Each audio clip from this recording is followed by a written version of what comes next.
And here we go. Let's go. Out of your life. Yes, Yeah, indeed. arguably so. Oh. But at what cost? Well, for me, it's roughly Everything. $100 a day as I look at my UPS job. Right. Yeah, I'm just like, oh, so this is my breaking point for how cold I will be in a day. As I get driven around in a van that has one door permanently open. Oh yeah. Though, in true St. Louis weather fashion, the fates gave me the middle finger as they gave me a 36 degree day, but because I didn't look at the forecast, I didn't see there was no wind chill that day. So I'm out there in this van for once like a sauna, just in like 3 layers. It's like, oh, I have erred.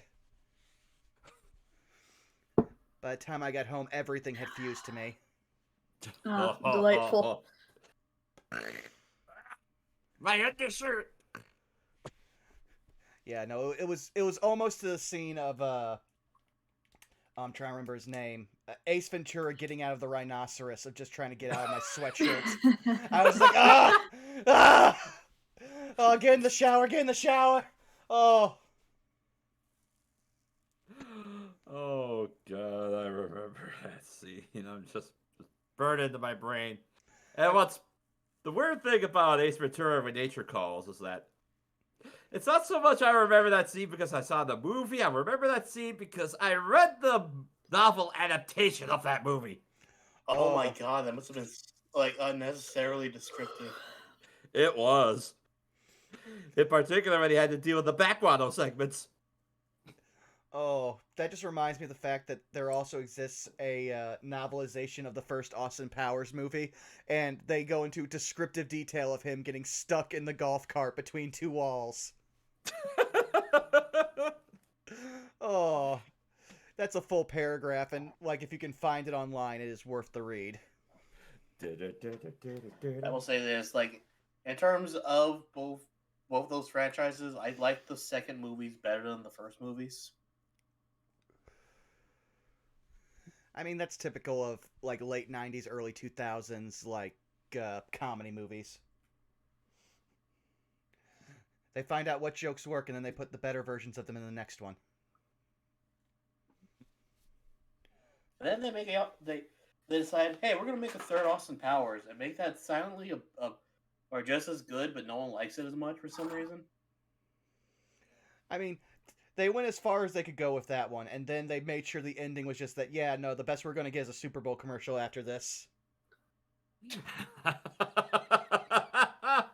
20 years later, just a Super Bowl commercial. I mean, yeah. Super Bowl commercial and then one cold open from SNL. Meanwhile, Mike Myers is just like, I'm happy. I no longer have to work anymore. Thank you, Shrek and Austin Powers. And meanwhile, Seth Green's just sitting here like, man, I gotta figure out all this stuff to do. I know, monkeys. Monkey. And then it never happened, thankfully. Mm-hmm. But yeah, we're vamping because Draco will once again be joining us a little later. But we can possibly get into it because we're mostly just going to be exploring runes, I believe. Or ruins. Ah, yes. These pentagonal-shaped rooms. As I go ahead and get the music and that stuff started proper for this intro tonight. As you say that, he just texted. He's walking through the door. Oh, lovely. Excellent.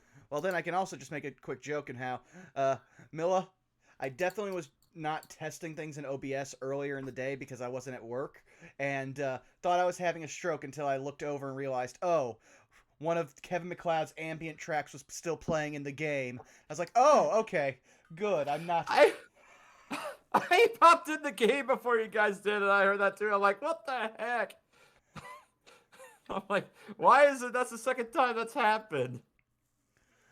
Oh, but yeah, no.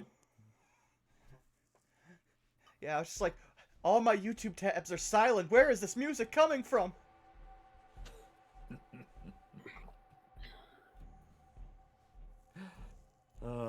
With that little nice nice little banter out of the way, I think I'll go ahead and get started with the intro proper. Welcome one and all to session 49 of Chult of Personality. When last we left our expeditionaries, Tyrant Bane, the Minotaur Paladin, Dan, the half-elf witch, Rue, the human druid monk, Zeno, the half-elf sorcerer, Enoch, the human warlock, and Elise, the wood elf ranger fighter. Our party stood before a hot room with a skeleton bearing a red candle, as well as an anti-magic field. Tyrant Bane and Rue brought death to fire the candle, which also brought a nice hot lava bath upon them as they were magically transported into a dark room deprived of precious air. Tyrant Bane, in a panicked frenzy, attacked the walls, which bore Aarakocra bones, smashing some, whilst allowing that room's anti-magic field to drop, allowing the opportunity for Rue to cast Polymorph and Wild Shape into air elementals. Enoch followed suit whilst the remaining party stayed behind.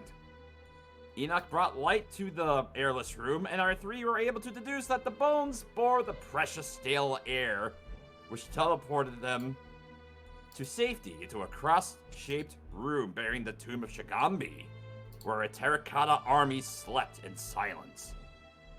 After hearing the party enter, the warriors bid our trio to remain quiet by sliding their short swords slightly out of their scabbards. After gathering their lizard companions, Rue and Tyrant Bane floated above the shattered pots of the corridor of this room to the sarcophagus, and threw it open. Unfortunately, failing to investigate the sarcophagus since it was rigged with a music box inside it. For as the lid flew open, the music box played, forcing our silent army to fight. Cheater. Thanks to Unk's thinking, the trio grabbed the treasures and the magic mandolin inside the sarcophagus, and escaped by teleportation routes inside the room. They appeared in front of the Mirror of Life trapping, and after saving the druidic lizard from its captivity, the party regrouped, and divided the remaining trickster gods into Lucanu, who took Shigambi, Tlad, who took the spirit of Wango, and Zal, who took the cautious Obalaka. And one by one, our party descended the 15-foot shaft to the next loud floor below. And as they touched the floor, a voice entered each of their minds. To some, it was a dark, insidious voice, while to some, it was an innocent, childlike voice looking for friends. Who or what are these voices? And where shall our heroes proceed next? Let's find out in tonight's episode of Chult of Personality.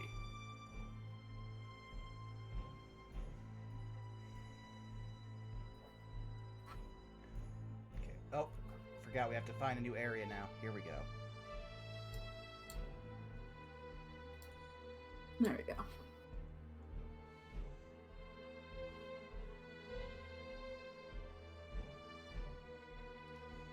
Alright, so for Zeno, and then Elise.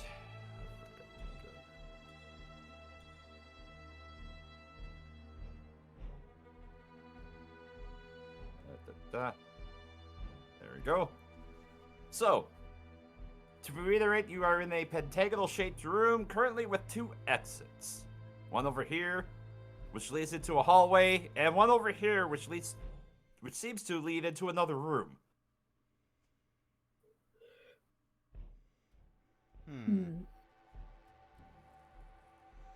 Well, I mean, I can cast light down either that way, though.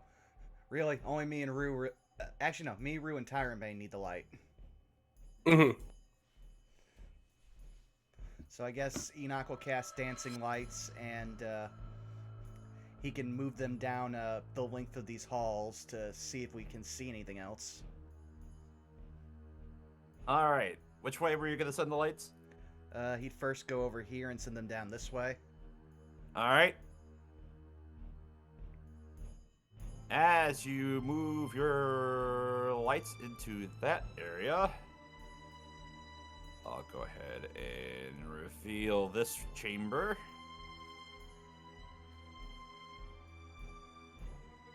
Yeah, say, I'll just click on Dancing Lights just so we have the information.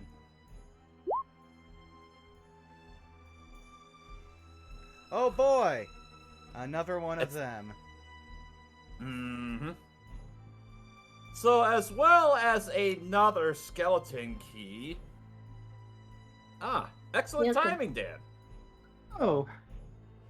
Hey, buddy. Sorry about being late. I work at a grocery store, and it's almost Thanksgiving. I Oh, was destined to be understandable. late. I remember those Understandable. days. Yep. I think we all You've- worked at a Walmart or a grocery store at some point. Yeah. You've missed almost nothing. We've just kind of looked into this next room. Yep. Good. Yep. So in the next room, let's see, that number is. An acidic stench fills this pentagonal chamber, which has 2 exits. The walls are covered with riveted sheets of iron, and the pockmarked stone floor has a large puddle of gray slime in the middle of it. Friezes along each wall just beneath the ceiling depict 5 black dragons, which are the which are those rectangular looking objects over there are the friezes.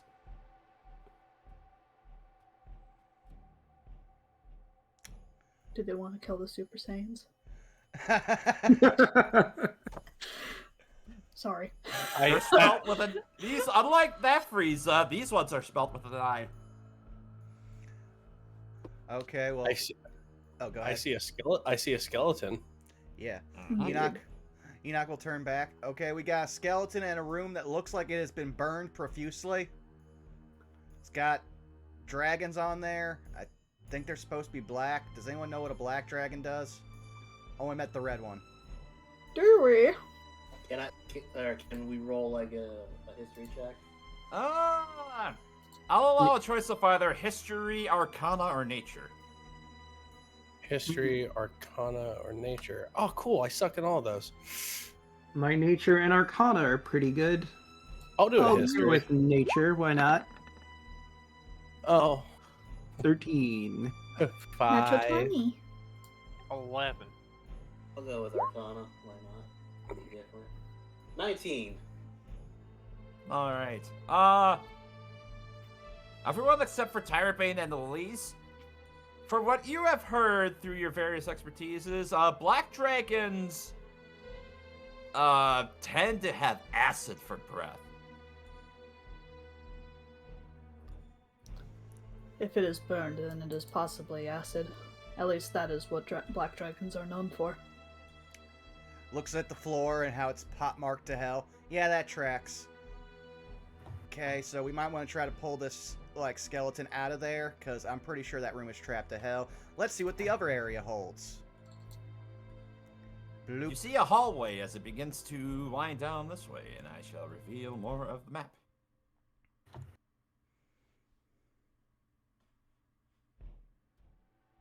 As the hallway continues, you do see that there is a gray puddle that takes up the middle of this corridor.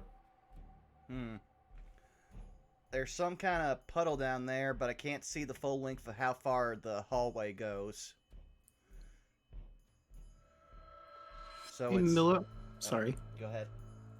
I was going to say, I'm going to focus on the Naval Moon out of sheer curiosity to see where it leads to get to Peggy, because that's obviously where Dan wants to go the most. Ah, yes, for your casting a Find the Path. Hmm. Probably enough. That's probably like the next we need to do something, so that's a good thing to do. Yeah. Prioritize whichever path leads the way he wants to go. It's strange. As you go to cast Find the Path, you get 2 strong equal flickers of which way it should go. One ping is over towards this way, which is odd, but it simultaneously flickers between that and down the hallway of the next room over. Well, secret door, probably. Also, I'm getting oh, 2 go ahead. pings. Oh, yeah. I'm getting 2 pings towards Peggy. One is over there. One is down that way. So we have another option available. Yeah, one sec. Milla? Any idea what these things are supposed to be? Because we got two weird gaps here. Oh, that's it's kind of weird at how it's represented in the map, but it just looks like the two short jots of hallways are just hallways that are connected with each other. They are flush, but they are flush for the most part. There is a slight, like a very tiny crack for a gap, which those represent. Yeah, I'm just wondering because we've had traps like this before. Would you like to look for traps? Why, sure. Is that an investigation? Sure. Alright, this will be a fun roll. Oh, I'm actually proficient. When did that happen? 12. You don't see any traps. Well, I can't notice any traps, but this gap is interesting. By the way, above Game Bill, I can't select my token for some reason. Oh, it's because I clicked and dragged it off of there. Let me just go ahead and delete that, and then you can just click and drag a new token in there. My apologies there. And I think you have to do the same for Xenos possibly as well. Ah, wrong page. There we go. Mine's good. I'm just trying to remember. Which one is your turkey you brought? That one? Okay, good. It's like, oh my god, there are two Elises here. Oh no! And I just realized I forgot to drag the NPCs down from the next floor, so just give me a hot second while I do that. Yep, yep. Okie doke. While you're dragging, can I examine this wall for secret tunnel? Sure, roll a perception. 20. We do not see any secret panels on there. That is a completely solid wall.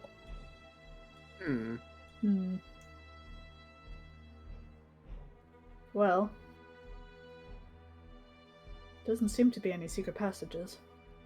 True. Why would this ping there? Well, we also haven't really looked at this thing. Oh! Yep. Talk about copy paste, just... Hey guys, it's about time you got down here. They just instant transmission popped in the inside. But yeah, could you remind me what the thing on the pillar is? Because it's been a week. Oh, that is... Da, da, da.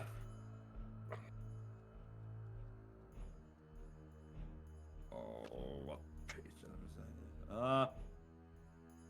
That is a 6-foot-tall rusty sprinkler. Well, that would explain the growths in the room. So the question is, do we want to go try to investigate that skeleton? Because we've been collecting the keys.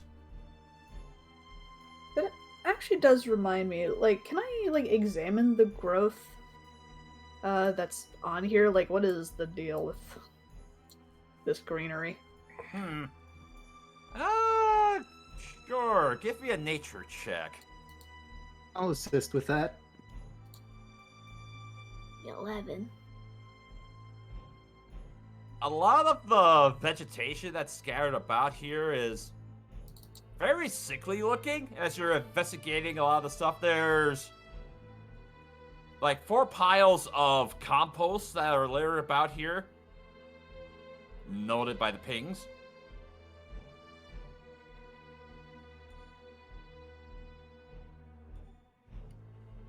But aside from that, there's really not much of,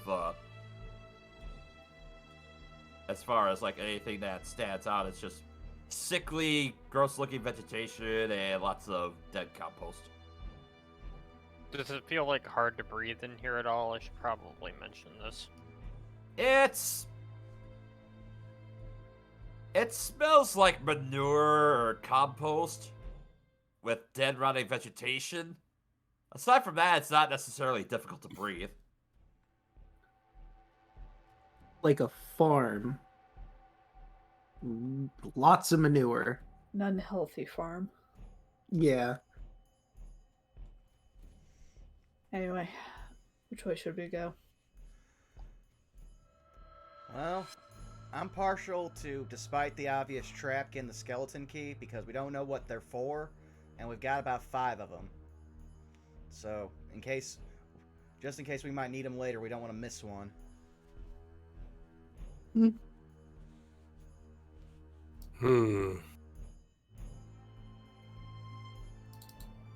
Better to get it now and deal with the trap versus having to come back over here and get the trap later. Do you see any magic, Enoch? In that room? Let me check. As, do. Alright, as you catch your Eldritch sight in the room, you do not detect any magic. Don't detect any magic, so if it's a mundane trap, I wouldn't sense it, but otherwise, all I can really see is how pockmarked the room is and surrounded by apparently acid-spewing dragon reliefs. It might not be magical trap, but a trap all the same. I mean, 50-50. There's also a real nasty puddle in the middle.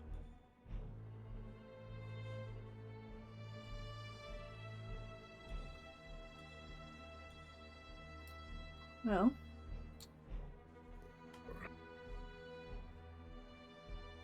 I say, if anyone's got range, we could just blow this guy up, and then I could just reach in with my, like, little guys. He shows mage hand. Looks at her bow.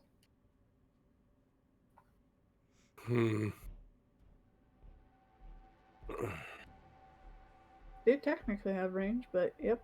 Yeah. I just don't want to waste all my tiny little arrows on that thing, especially since I just lost 10 of them.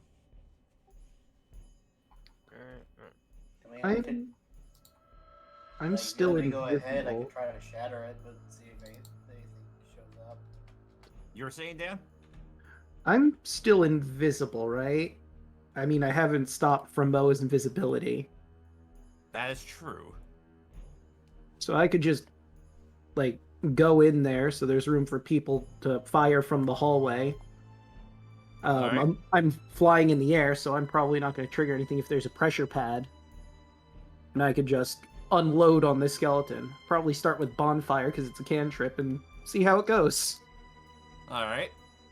So you fly into the room? Yep.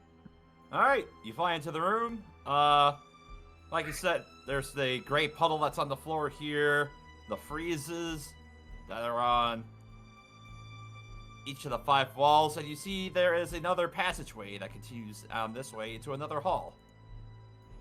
Okay. And let me do spell has an area of effect and duration of 1 round. I'm trying to see if my feature would work with bonfire, because I can make, if it does, an invisible bonfire in the skeleton, so it'll be on fire and have no idea why. Alright, well, I'll say it can't see the fire, so it automatically fails the dex save. So that'll be 4 damage, but it has no idea where to go.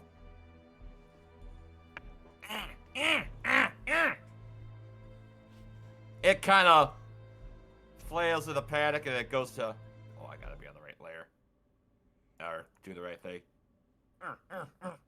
It kind of moves over, kind of stares around, looks bewildered, like, huh? And at that point, I was gonna say, with her invisibility is from Moa, I think. Yeah, I pop back into existence. And it We'll goes just to move over wave. into the corner. Hello.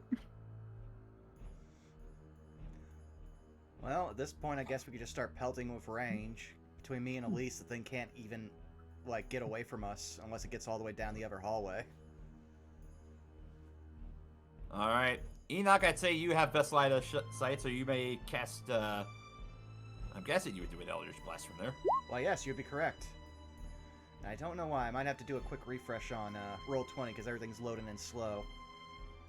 So give me 1 second. Because I know this Yeah, on my end it shows you rolled an 11. Yeah, it's just loading everything in slow. Ah. There it goes. Okay. Might have to restart the Oh, music you later. miss. And Elise, I assume you would be next to shoot. Well, I also get a second shot, but I have to bring up Oh, all that's the right. You character do get a sheets. second blast. So excuse me 1 second. Chat gets to see how many character sheets I have to pull up now. That's right. And I'm also even pulling up Lucanu's score in case we get into actual combat. But yes, 1 second. Do. That'd be smart to do, yeah. 18. 18 does hit. All right. For max damage. 10 volts. And that's enough to take the skeleton out. As his head clangs onto the floor. Oh, That was easy. yeah. Dan, you want to pick that up? Oh, good job. And he'll fly over, hover toward the ground but not touch it, and grab the skull. On the skull, you see this one, like the other keys you've encountered, has a large piece of metal bolted onto its head. This one in the shape of an octagon. We Okay. have the octagon skull. So going off the ones we have triangle, we have square, pentagon, hexagon, and now octagon. You getting a skull dice set? The thought just occurred to me.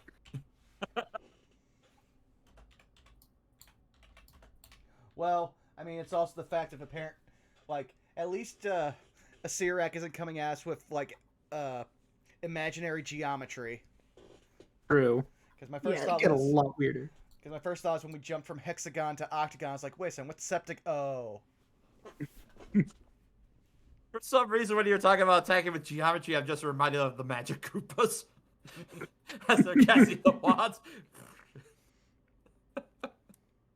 Alright. All right. Well, now we're free to go down whichever way we want. So if we want to keep going through here or down the other hallway.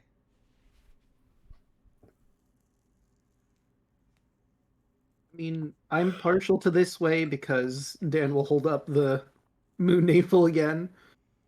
But we have no idea how this trap triggers. True. We also And I'll say, as you made your way into that room as well, Dan, it seemed like the find the path was a stronger direction to go down that hallway towards the west. And Peggy's definitely over that way, or rather, the fastest way to get to her is that way. You know, now that I think about it, I could fly in with someone on the broom and we could just look around to see if there's anything that might trigger a trap in there. Fair enough. Looks at Rue with her sharp, keen eyes. She'll shrug and then she'll just kind of mosey on over and hop on. Right, and then we'll take both of them into the room so they can get a good look at everything in here, see if there's a trigger thing anywhere.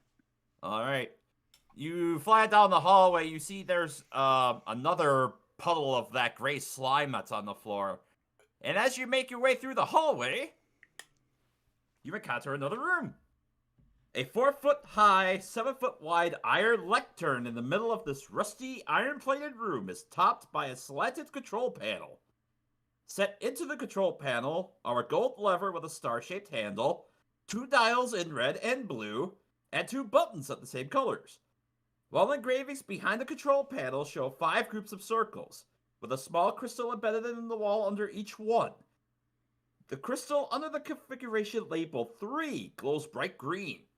3 6-inch diameter rusty iron pipes jut from the wall above the engravings. And, for everyone, there is a handout for this, which I will show to all of you. Okay, cool, thank you. Oh, good. That was a lot. Oh. Oh no. Oh, boy. Oh no. Alright, let's see. Oh, jeez. Above game, I'm like, oh, goody, it's a fucking control panel. In character, Zen will probably see that. Oh fuck, it's a control panel. Well, I know I'm more drawn to the cogs on the wall and the fact that they look like pentagons. Oh, that's a lot on that wall there. I was just looking at this, looking at that control panel. It's like, is this the Fisher Price playset? Yes, yes, it is.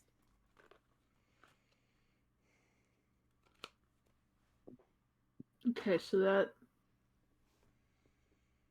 by the looks of it, all of the images are just about the same.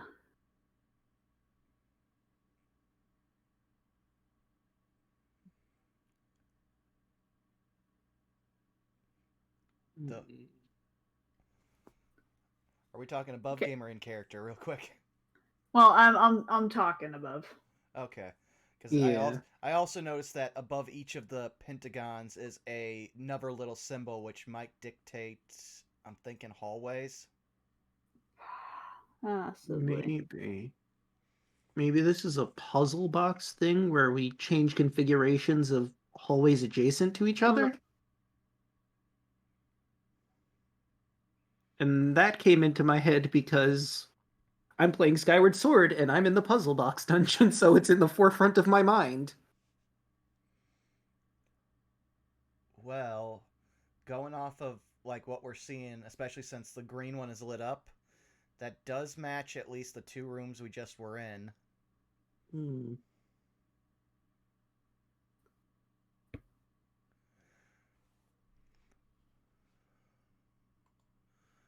But now, And then just of note, there's the tubes where, you know, left and right tube is obviously dripping and middle is clean. yeah, that's the one thing I've got 0 bearing on.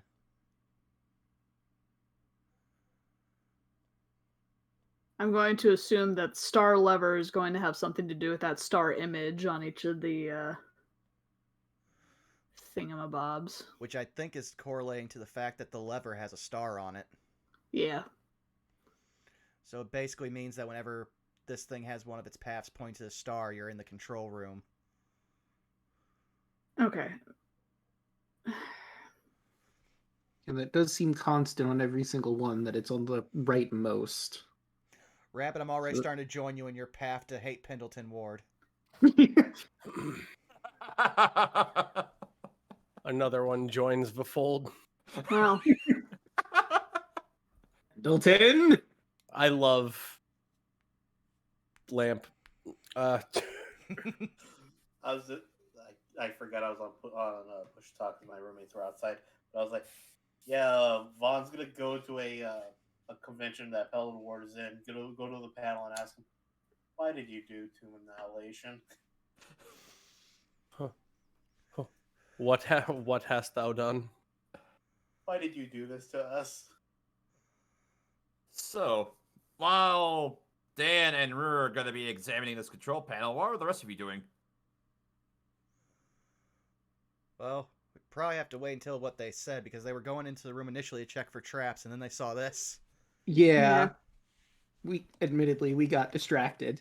I was But- gonna say, you just see Rue's eyes just kind of light up with curiosity, and now she's just studying it intently. I'm going to look over at Enoch. Do you want me to guard this doorway, or do you want me to guard the other doorway? How far do you have to be from one of your friends for you to do that thing where you get hurt instead of them? Right next to you. Like, he leans over slightly. Okay. Okay, well, keep an eye on this doorway in case one of us needs to run in there to try to help or save the others. Yeah.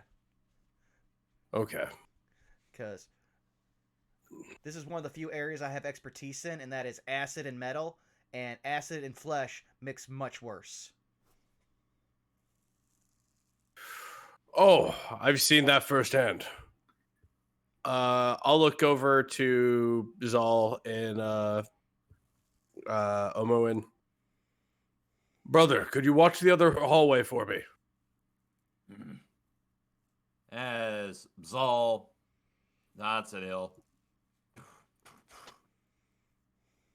This is a very cramped hallway as you hear him mutter and oh moon as he just slides on in. At the doorway, not too far. Right. You kind of hear him move, turn his head a little bit, and he mumbles to himself, "Oh, right, yes."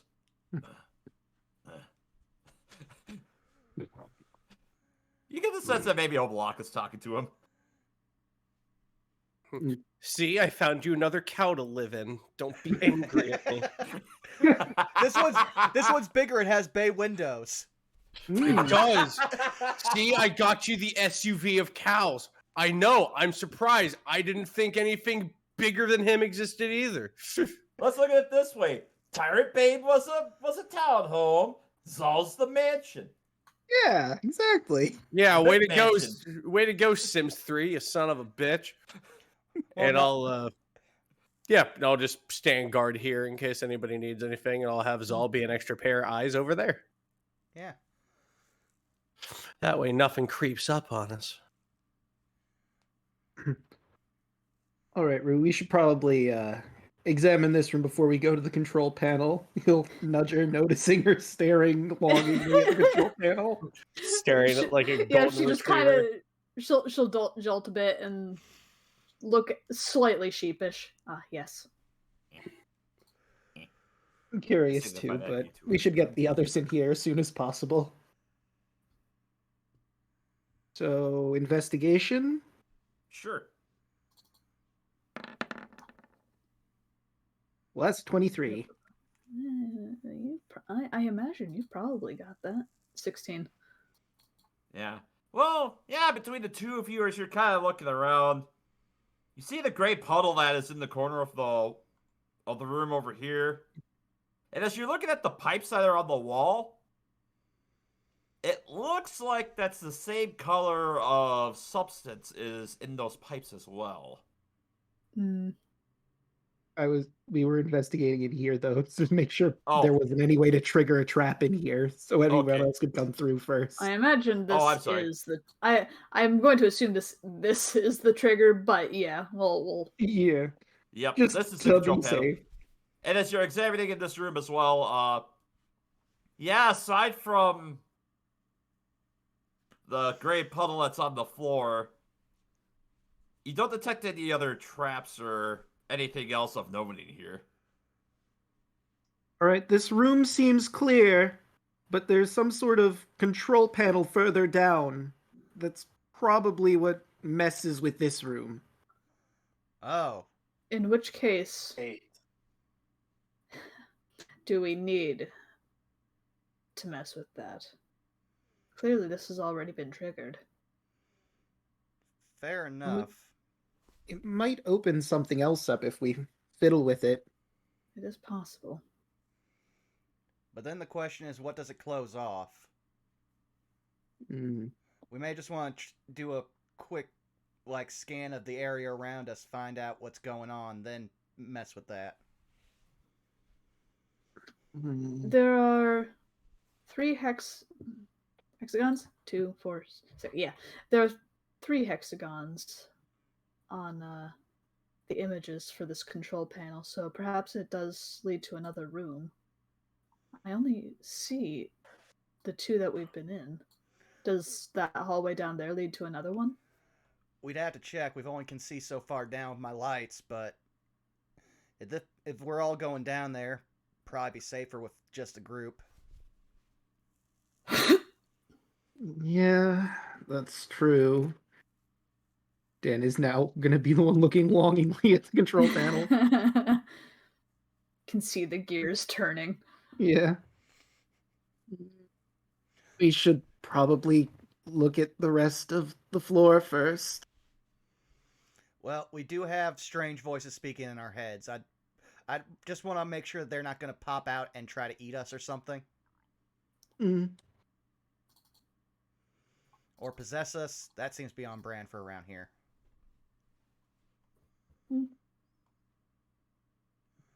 Alright, so I guess we're going to start investigating this hallway. All right. Zal will sheepishly make his way back into the room and allow you passage to make your way through. All right, I guess I'm on point since I got magic vision. Yep, you see there's another puddle of slime that's takes up this hallway, and as you make your way down, you see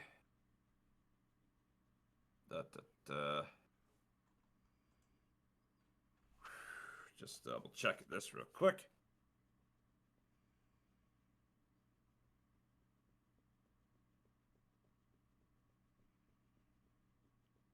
This hall is choked with dust and cobwebs. Up ahead, flickering lights dimly illuminate a larger hall running perpendicular to this one. Where the two halls meet, words have been scrawled on the ceiling in dried blood. Oh. Well, we've got a message written in blood, so... What did they say? Well, you would have to get closer to look at it. I say we get to the... You said they'd be right around here where Enoch just Yep. moved? And as you look up at the ceiling, it says, "Awaken, Napaka." Oh. Tyrant Bane, I think we found your metal friend.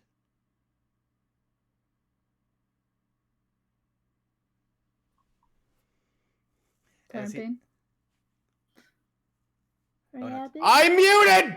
There you are. How long was I muted? All right. Only Because for... I wanted to fall behind you. Yeah. Yeah, I see. And I'll go ahead and pull out the mace, my sweet Napaka slain mace. Yeah. And I'll describe this better for you, too, as you make your way up here, Enoch. Large puddles of gray slime spread across the floor of this 10-foot wide, gently sloping hallway. Candles flicker on riveted sconces, casting dim light across a sequence of sculpted reliefs depicting humanoids with bestial heads kneeling before a black star. At the lower end of the hall, a thick purple drape hangs wall to wall. At the upper end, the hallway terminates. Okay, well, this looks like it's some kind of trap, and it leads to yet another curtain, which I was not prepared for this place to make me distrust drapery.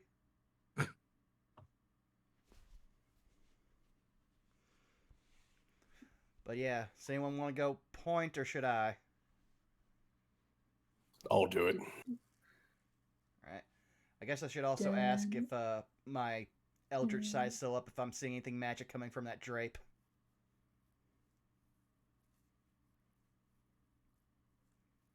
Milla? I'm sorry, I was reading something else, so could you yeah. repeat that? I was just gonna say, like, since I still have my detect magic up, am I seeing any magic coming from that set of drapes? Let's see.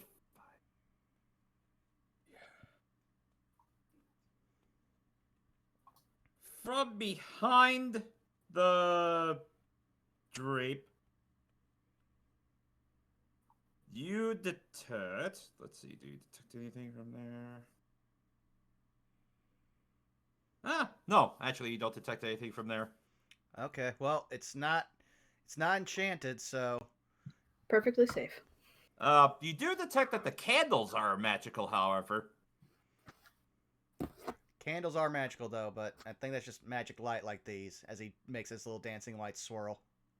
Yep, you're detecting enchantment magic from them. I believe it's enchantment magic. Be enchantment or evocation. Mm-hmm. But yeah, so if you want to go ahead, Rabbit.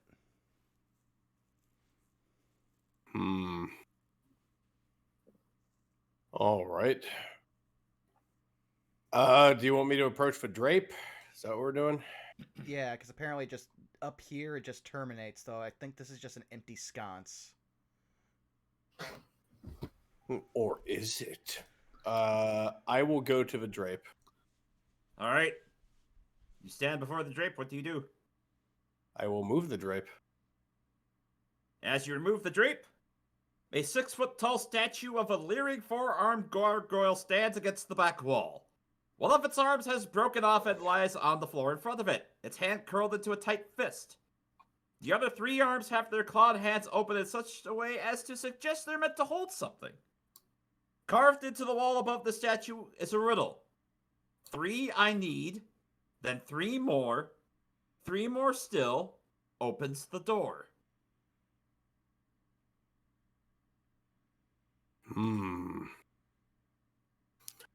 Enoch, it doesn't look too dangerous. Come, take a look at this. Okay. Well, dangerous subjective considering that thing might come to life and try to hit us, but it's got at least 1 less arm. I don't know what it means about constantly needing 3 of something. Do you know? Well, if I had to guess, something's got to go in those hands. Though, Rue and Dan are the puzzle people. You and I are just kind of the hit things crew. Alright. Let's see. Enoch and Tarape, while you 2 are down there. Rue, what are you doing? I see this little nook here. Alright. Well,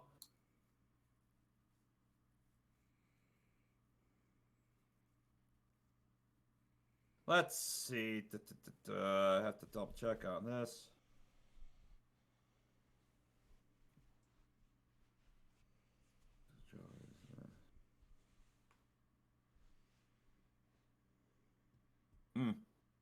As you're looking at that spot in particular, there's a bas relief depicting a crocodile-headed humanoid holding a trapezoidal chest.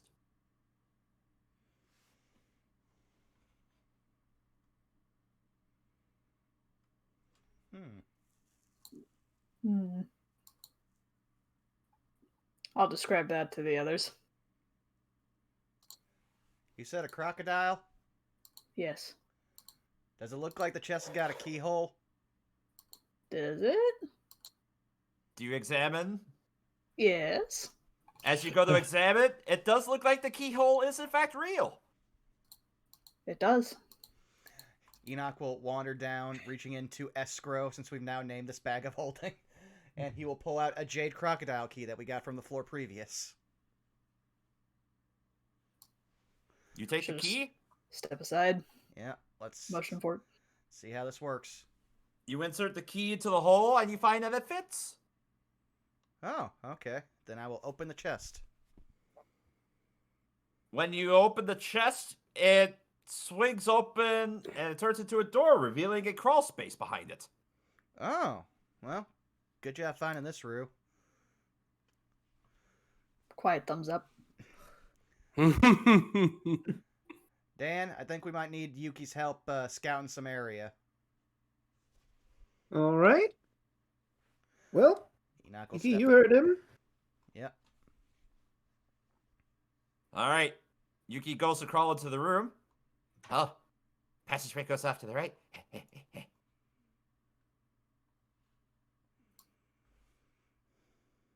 And I will go and reveal more of this.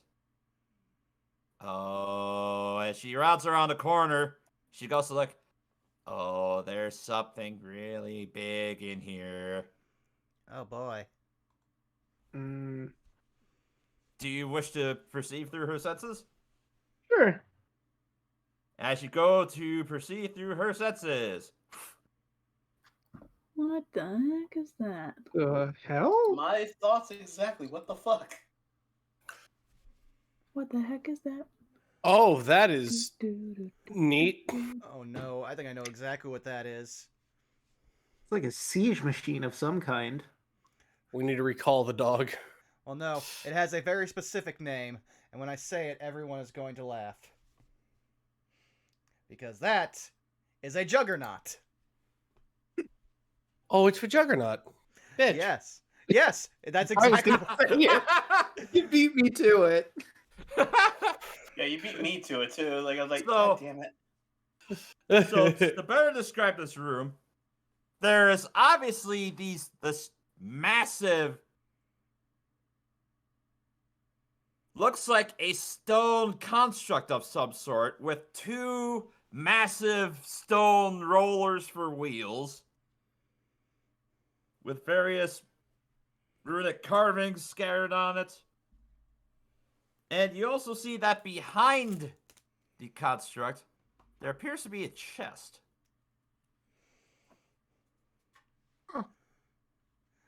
I believe we found the Napaka construct and a treasure chest.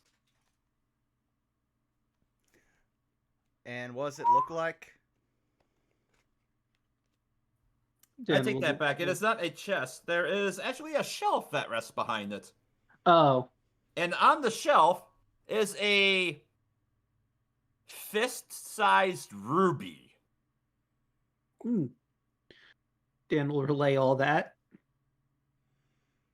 Ding dang ding's like, giant ruby. I want giant ruby. I want giant ruby. I want giant ruby.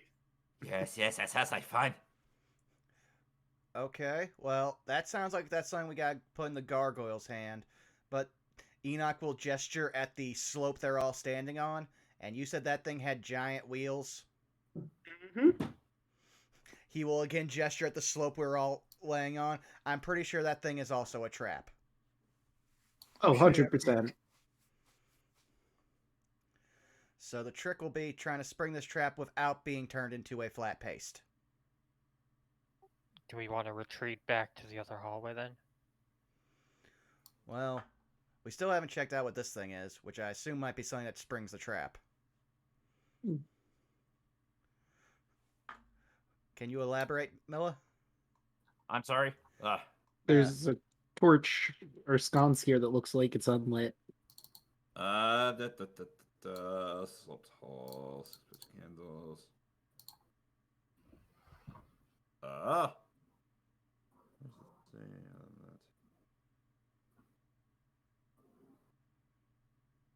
Oh, that's what? It's weird. There is supposed to be a magic candle that's sitting in that. That's another sconce for one of the magic candles. Oh. Yeah, it's weird. Huh. They forgot to animate that, but yeah, 1, 2, 3, 4, 5, 6. Oh wait, that's just an empty sconce with no candle in it. Huh? I'm sorry. They're not describing that better.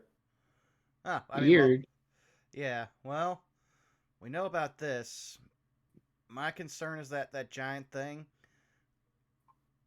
the mace that Tyrebane's got is supposed to help destroy that thing, but I'm not sure if he'd be able to stop it with it. Well, if the riddle says what it's supposed to do, this should dismantle it, and also end her suffering. Okay. Well, we know that we're gonna need whatever's inside there for that, what's it called? That gargoyle down there. But we're also gonna probably need more of those rubies and or jewels. Which means we might have to start trying to move these, like, passages. Yeah, that sounds right. Well, let's err on the side of caution and maybe try to see what we can't do. So, Can Yuki grab the ruby, or is the shelf too high? Let's see. If she were to stand on her hind legs, she could possibly grab it. Okay. And I'll bring that to the room. Do we want to grab the ruby now, or leave it where it is and come back to it? I think until we have more information, we can leave it for now. I think I might have an idea how that control panel works. All right. alright, let's head back towards the other room then. Alright. So, just for clarity, did you have Yuki grab the jewel? No, we're gonna leave it alone for now Okay. till we know what we're doing.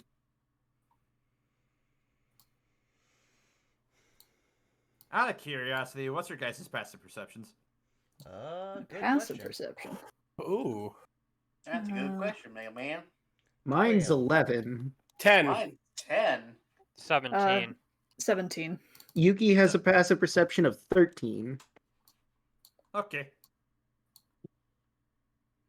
Fair enough.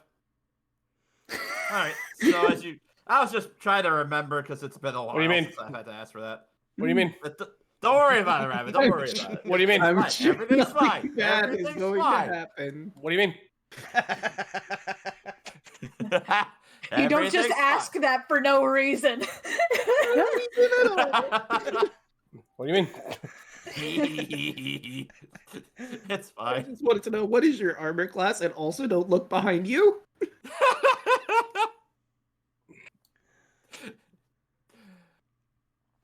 I So, swear, yes. I mean Jacobs, if I get a quote this session for that. All right. Well, Yeah. I guess the best would be having most of us move into here or the control room. Yep. I think I get it. Obviously, I don't know the movement, but I believe these rooms turn. That's what I was thinking too. Would explain So- the... Oh, go ahead. That green one that's lit up, that's the layout right now. The star represents this room right here that we're in. The dash with the 2 dots underneath, that represents the juggernaut thing. Oops, my apologies Oh for my something. God. Never mind. Pay no attention to the outside of the room. I saw No, it's too nothing. late. Because... We already saw it, Milla. It's fine, I didn't. saw I'm nothing. zoomed in. Now I want to know what it is. I didn't see anything. I mean, we So, already kind of figured out. so I imagine that this, and she'll kind of place her hand on the table. This must turn the rooms. While this We is just happening, have- Enoch will just gesture for the rest of the party to join into this room. All right. And she'll point to like the thing, the little like gear things on the wall. You can see that each of them are slightly different. There's dashes in between that represent the hallways.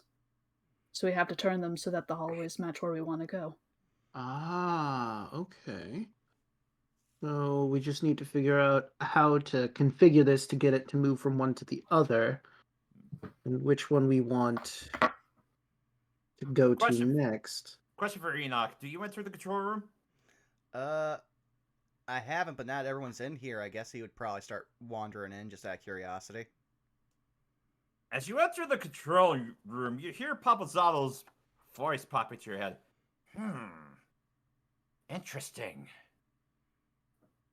I think the blue things are helpful, and the red things are baleful.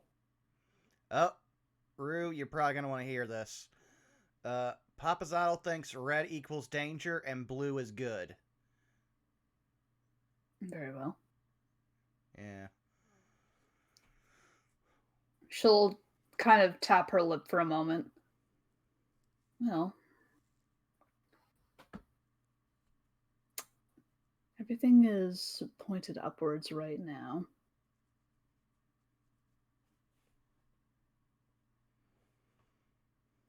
I mean, I guess nothing for it. She'll take the blue knob and she'll turn it to the right. All right, you turn the blue dial to the right. And as you go to turn it to the right, you do feel a little bit of resistance. Do you let go? Yes. As you let go, the knob resets in the center. The gem underneath number 3 goes out. And the gem underneath number 4 lights up.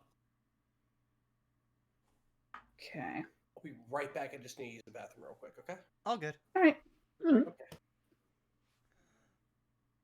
Okay, so it looks like... So, Oh, go ahead. okay. I mean, you can say what you want, but I don't think I turned it correctly. I think, bet you what we're going to want is we're going to want to go to 1, so I think we have to actually turn it to the left. Yeah, All 'cause right. from the looks of it, we're now facing 2 empty areas. Mm-hmm. Mm. All right. So, you yeah. move the dial to the left. Blue dial to the Yes. left. Gem lights off of number 4. Gem under number 3 lights up.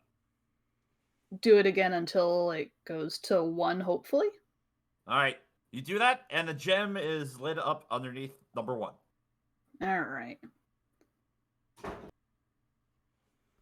So No, I spot a problem. We're Yeah, I was stuck. just about to say. Yep. Yeah. Okay, so we actually might need to do teamwork. We might need to split. Yeah, have Possibly. someone in like in the central room because that'll lead to other places. But we're definitely splitting the party if we do that. Someone's got to be here to work the thingy. What do you suggest? Well, we're gonna want to have even teams. Someone strong to protect the wiser folk, and definitely wiser folk in case anything complicated comes up. Not to mention anybody who can actually fight. I would like to be in the center room because once again holds up the moon navel. If she is on this floor, I want to be there to be part of it. And I'll stick with you. Out of curiosity, she's just kind of look out just to see if her suspicions are confirmed since we're on one. Are we able to get out? As you go to look out, as you have the butt gem lit up, you go to look out of the rooms, and they're still in the same formation that you left them. I believe that nothing is going to happen until we pull the lever. Or possibly press the button. I suppose we should double check to see what that does before we solidify the plan. That's true. All right. What do you do? Button. Blue button. All right. Blue button. You push the button, and a loud cacophonous groan and a shake rattles everything on this floor as Elise, Tyrant Bane, as you and everybody else that is currently trapped in this room, you see that the panel that was where that hallway is goes the blocks off, I believe.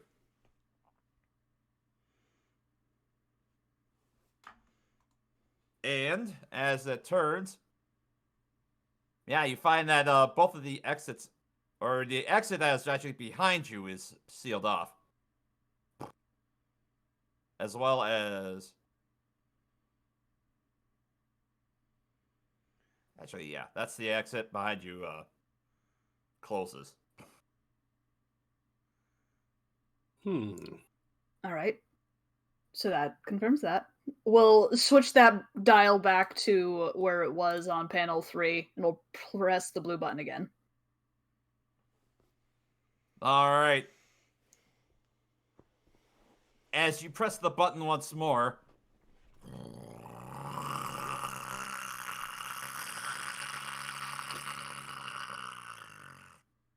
a massive stone grinding opens up as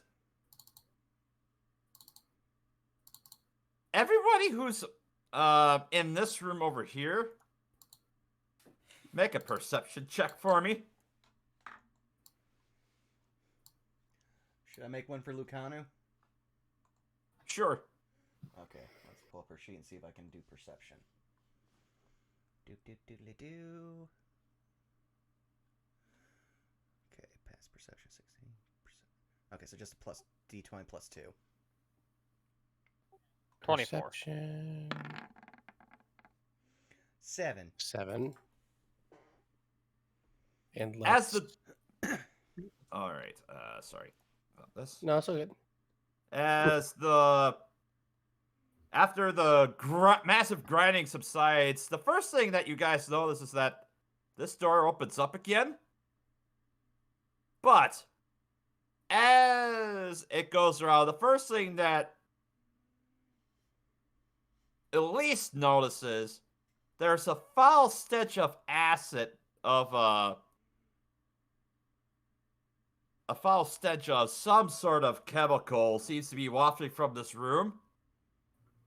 At least in your ears pick up as you hear a cacophonous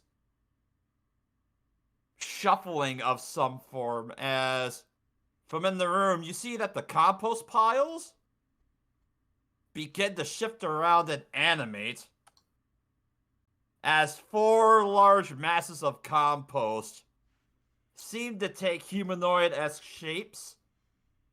And as we go to roll initiative, this is a good time to take a break. Hey. Spokely dokely, Alright. Neighborino. Oh boy. I'm gonna go get up and probably refill my water. And I will roll initiative mostly just so I can have all my character sheets on par with each other. Where's initiative on this sheet? I'll roll me and Yuki before I get up. Apologies for me being quiet on this session, guys. Like I was having to push to talk because of the fact that my roommates were talking outside. No worries.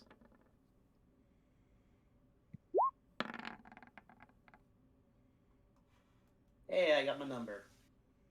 Wahoo. I gotta deal with the branding and all that shit. Also, Mila, if you could do me a favor and refresh the music, because when I had to refresh to get the screen working. Oh, that's fine. Let's see. What one works best for the battle music coming up? Let's see. Oh, it's fine. It's just mostly just because it was fine because we were working on a puzzle, but now it's just like we should really kill. There we go.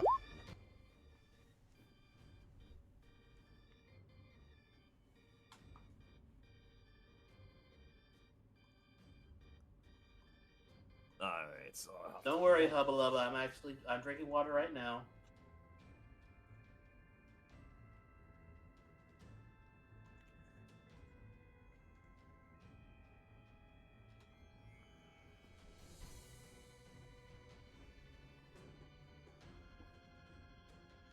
Oh boy, so things that ate me that one time.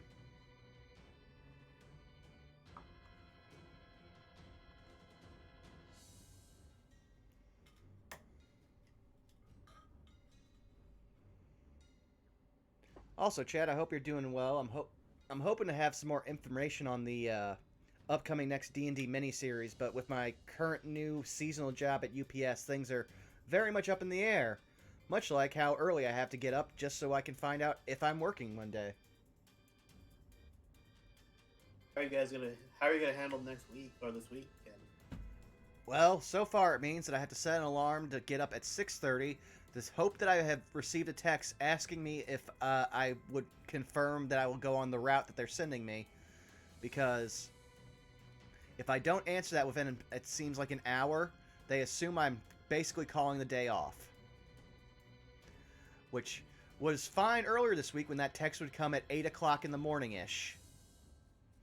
But now it comes at 6 a.m., which means that I have to wake up then, confirm it, then go back to bed for a couple hours because I'm not actually supposed to report in until 11 o'clock.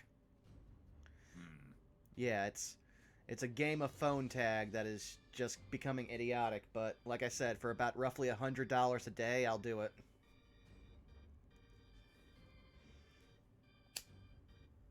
let's see. The joy of being an actually, accepted union scab.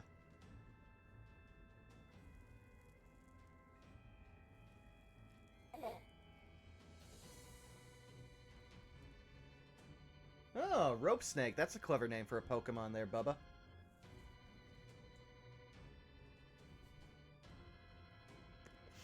Rope snake.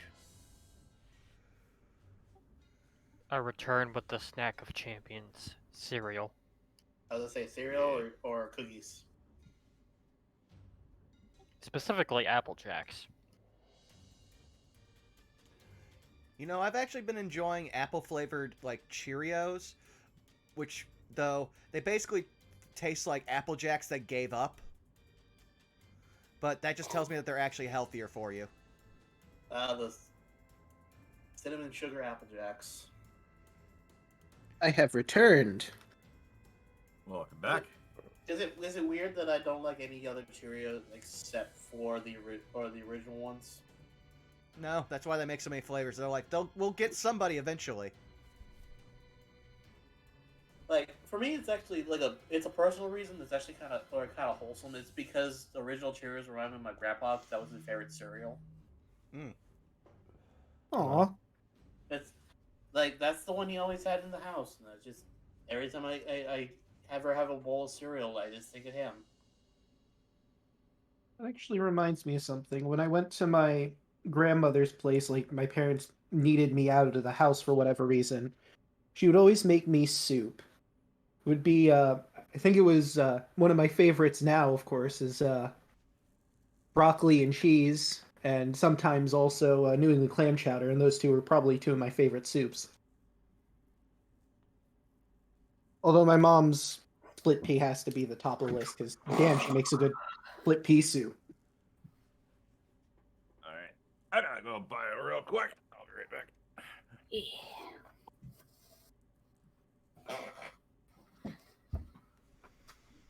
But yeah, looking at this puzzle, I think it might be good that we have several NPCs who aren't exactly good at combat and can follow simple instructions.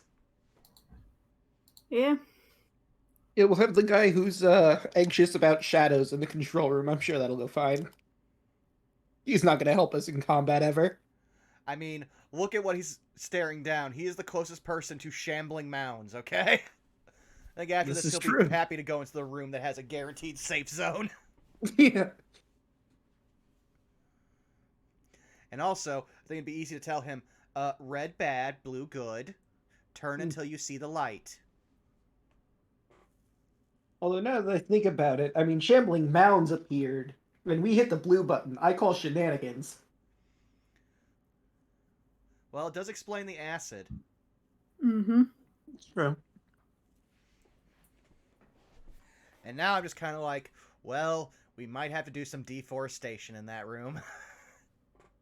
I don't know if Hubba Lubba Ding Dong is joking with us that there's like a Pokemon that turns into a car. But I'm like, at this point, I'm not surprised if there is. I mean, technically, if you... At this point, a Rotom could just get into a car battery and turn it into a Rotom. Yeah. Rotom can be anything that is an electronic device, so the sky is the limit, really.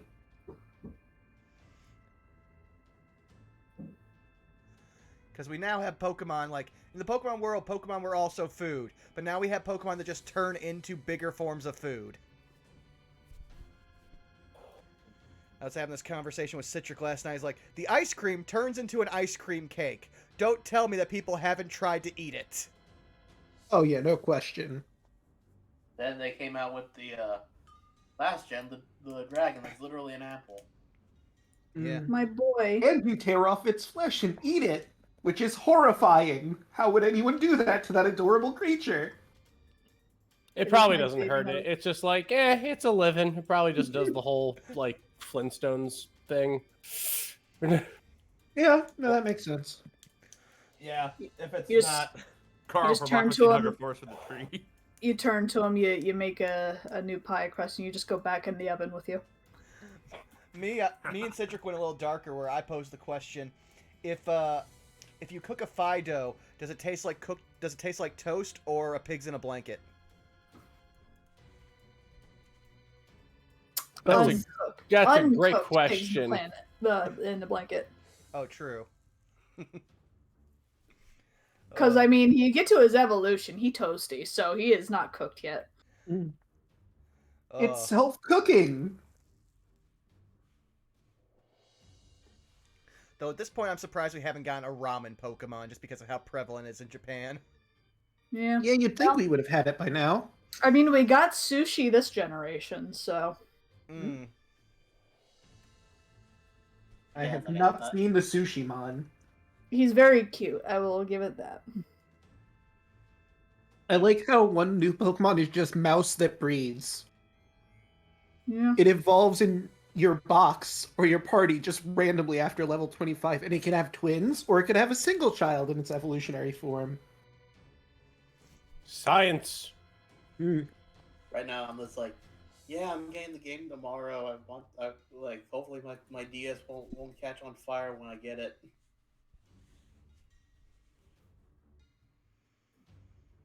So here's a question for everyone. Yes. I still have a couple of NPCs that I haven't assigned to you guys yet. So, who would like to volunteer to take control of Orvex for combat? Orvex, huh? He is a. He's a rogue because we know he's got sneak attack. Mm. I like rogues. Give me Orvex. I'm good at rogues. I like rogues. All right. I've never played a rogue, so Same. Rogues are probably my favorite class. Mm-hmm. Can be edited and controlled by Rue. There you go. You should have that in your journal, Caitlin. Alright, buddy boy. If no And one is controlling Atan, I'll control him. Oh, for who? Tlad? Atan, or the Oh, crazy guy, Atan? the scare man. He's a non-combatant, so that's probably a negatory on his part. Damn it! I wanted an excuse to use another lightning bolt. Oh, Atan's just this counter down here. Tlad is the drow. But I was just trying to think. And he's a sorcerer, wizard, warlock. A mage. Specifically a drow mage. Yeah, some of these things I've discovered. When it comes to NPCs, wizards, I don't want to commit to anything. It made fixing Okay. stat blocks for Strixhaven very fun. Mm.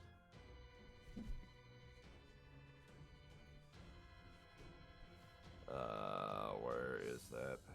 So what you're saying is his class is Magic Man, air quotes. Mm-hmm. Why? That is a Felon Award reference because the first thing I thought of was Magic Man. Exactly, yes. I believe. Did I even set him up? I didn't even finish him up. Oh, I am so. This rustles my jimmies. That's fine. There's also some other Not stuff. the Jimmies. I was about to say, there's some stuff that we got set up because we also now need to add in the fact that they also have 9 gods abilities for some of them. Mm-hmm. Oh yeah, did Orvex have one? I don't remember. He didn't. Yeah, Orvex did not. Yeah, the ones that have them are Talad, Lavanu, and I forget our big boy's name. Zal. Zal. Though Zal's mostly just has Obalaka, which I forget everything about Obalaka except that the ring he's currently wearing gives him 1 extra attunement slot plus protection. Mm-hmm.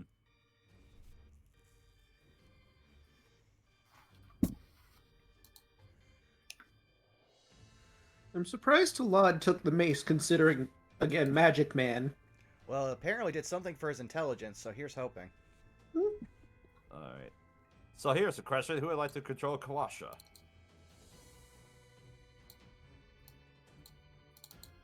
you wanna? Our druid man. He's low-level druid. Yeah, I think he's not even level 2, so all he's got is cantrips and a few leveled spells. Poor man, he hasn't been leveling with us. I know, It I is made the case amazing for he's it early alive. on. He's get been out- through a lot now you think about it. Yeah. He Remember deserves when it. I was typing that fuck hemoth? I was about to say, Kind of a miracle he's still alive, really. Yeah, Yeah, that's what I was genuinely. saying. at this point, he should deserve to be at least level 8. A strong case. But let's see. Otherwise, good candidates. Elise, or actually Chaco, Zeno, or Deluna. Either of you two perhaps would like to run Kawasha? Probably sit there. No, I can. Okay, Rabbit. Just hand it to me. I gotcha. Alright. Yeah, worst comes to So, worst, I can okay. also take over Talad. It'll be nice Right. having spell slots. Mm-hmm. Alright, I could Kawasha should be in also- your journal. I mean, I have myself and Yuki. I could probably take someone else. Yuki isn't that complicated. Alright. Who all is left? We've got Hold on a sec. Is Biff a commoner too? Biff is something else.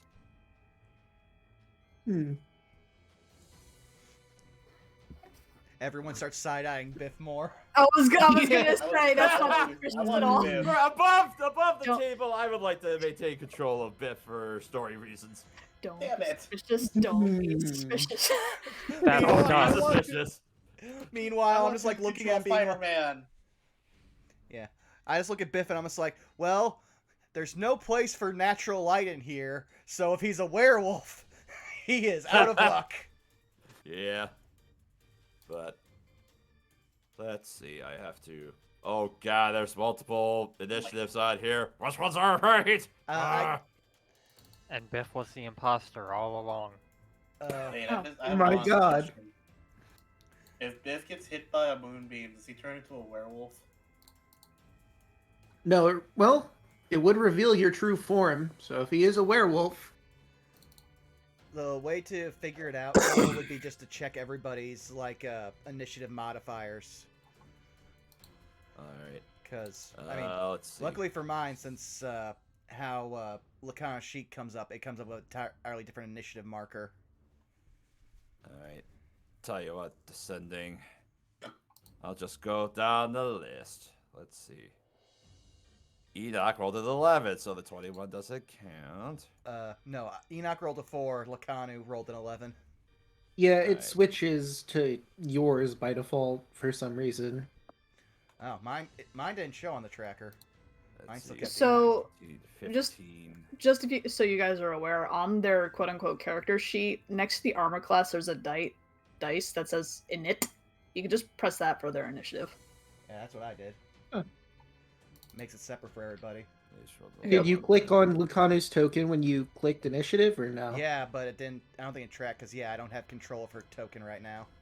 Ah, I okay. think I had to switch between. Let me check real quick. Yeah, because I made a separate NPC character sheet, you would have to switch over to hers. Yeah. Because it's a lot easier to make characters for martial classes than it is for spellcasters. Yes. Yeah, yeah, it is. I say looking Unless at you already have a Lacana's- pre-gen like with Kawasha. Listen, they did not expect us to have the tools to fully gotcha game that mirror. Mm-hmm. That is true. I just can't get over the fact that there's so many areas where we can just basically screw over this dungeon and how it was intended to be done. Oh, this mirror that traps party members? Good thing we can summon a shitload of things to rub in its face. Well, they also didn't Oh. expect a party to have exactly one half martial class and everyone else be casters when they rolled Tomb of Annihilation. That makes sense. But I just love every time in this dungeon that we've broke the rules, basically. Oh, wow. This looks like a dangerous trap. Would be a shame if we could fly over it. Huh, a room with undead in it? Would be a shame if we just cast spiritual weapon and beat the shit out of everything in there, and then walked through. That one was funny. Yes. Yeah, yeah, that was really funny.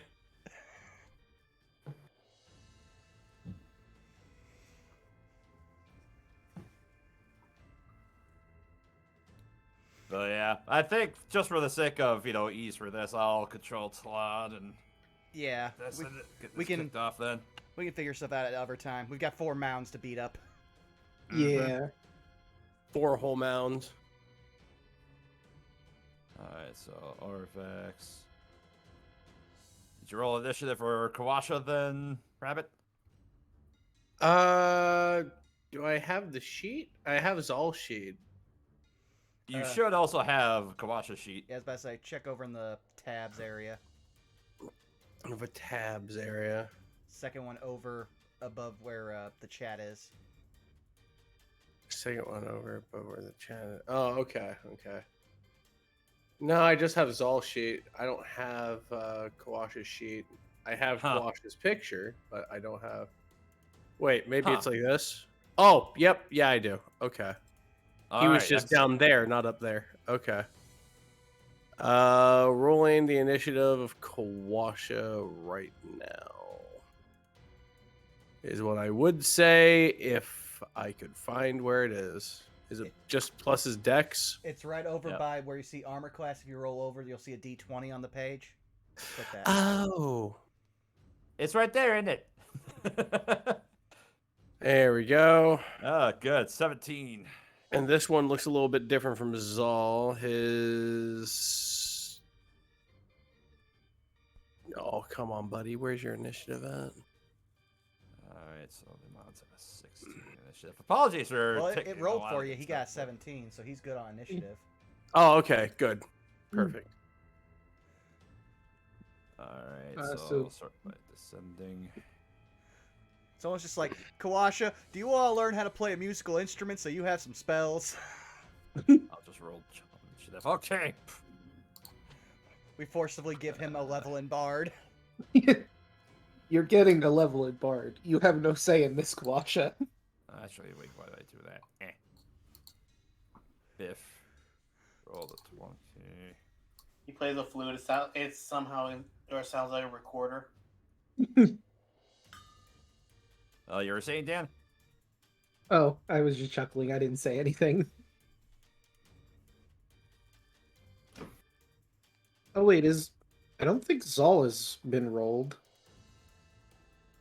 Oh, yeah, you're right. Well, no, Rabbit rolled initiative twice. Oh, no, perception, yeah. Rabbit needs to roll for Zal. Okay. Alright. Where Well- is his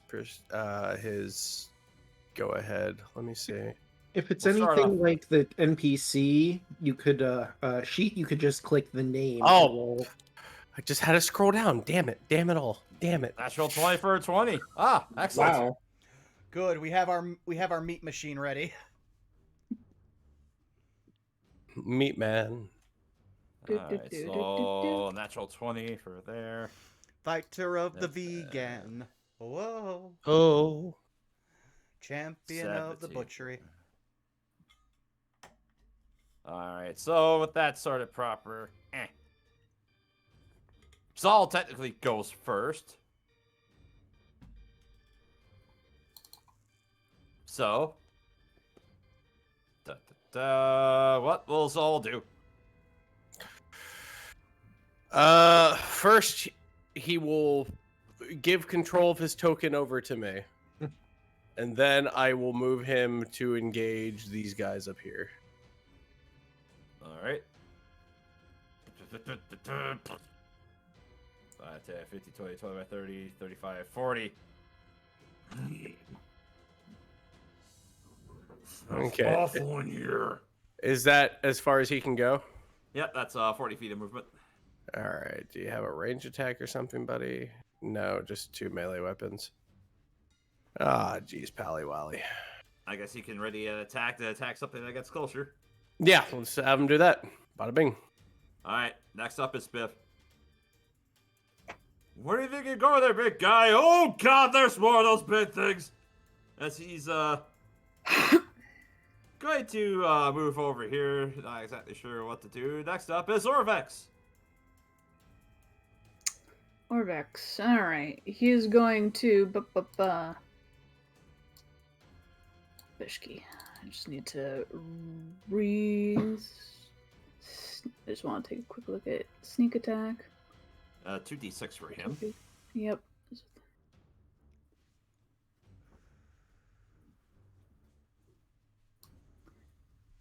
Sneak attack triggers as long as he's not seen as well, right? Yeah, if he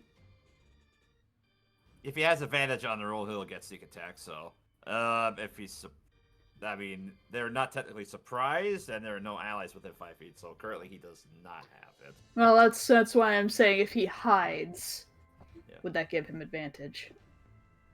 Sure. Cool. He's going to bonus action hide behind this little corner right here, and he's gonna poke his wee head out and aim for this boyo right here. Gotcha. So that's Alright. going to be with his hand crossbow. This will be +5. All right. 12. 12 does Actually, not hit. It's with advantage, right? Oh, with advantage, yeah. That's better. 18. 18 hits. Hot diggity. So that is going to be 2d6. So that's 8, and then sneak attack is an extra 2d6. That's going to be 19 damage. All right, 19 damage on this one right up front. Nice. And then he's going to tuck himself back over here. All right, so Now, quick question, Caitlin. Are you now like having thoughts about Minotaur waifu? Huh? Oh. Right. It's been a while since we made that joke, but I was like, someone's controlling Orbeck, so I had to ask.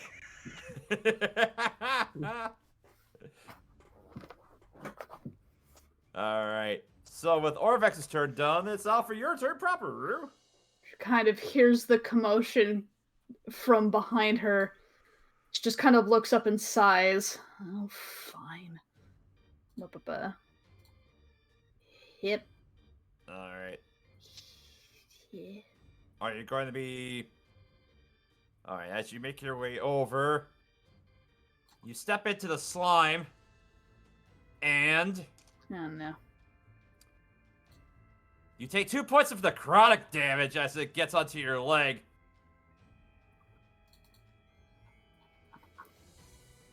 Mental note, don't touch the puddle. Don't touch the puddle. She'll say a little bit louder as she runs over that. I assume you're talking about this puddle, yeah? Yes. Okay, and I believe you're well within range at this point. Oh, you sure are, and I'm so glad the Minotaur is not in this area. That would have been very unfortunate for them. It is time to cast a Flaming Sphere. Flaming Sphere. And we're gonna tuck that right between these guys, right here. All right, let me just go ahead and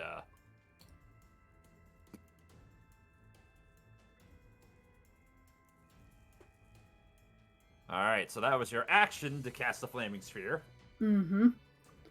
Would you like to ram it? No, because if I end the turn within 5 feet of a sphere, then that just hits both of these guys. Understandable. Have a nice day. Also, considering that is on a plant, I do believe that's going to ignite the room. The sphere ignites flammable objects, not being. Oh yeah, some of the underbrush begins to light on fire. Right there. Yep. For that turn. So let's see. Oh, any creature that ends its turn. You know what? You know what? Yeah, we'll for starters, we'll go ahead and ram this boy, and we'll just keep that fire. All right. Dex save for that one. And it passes with a 15. So it takes half damage. All right. So 2d6 fire damage on a failed save.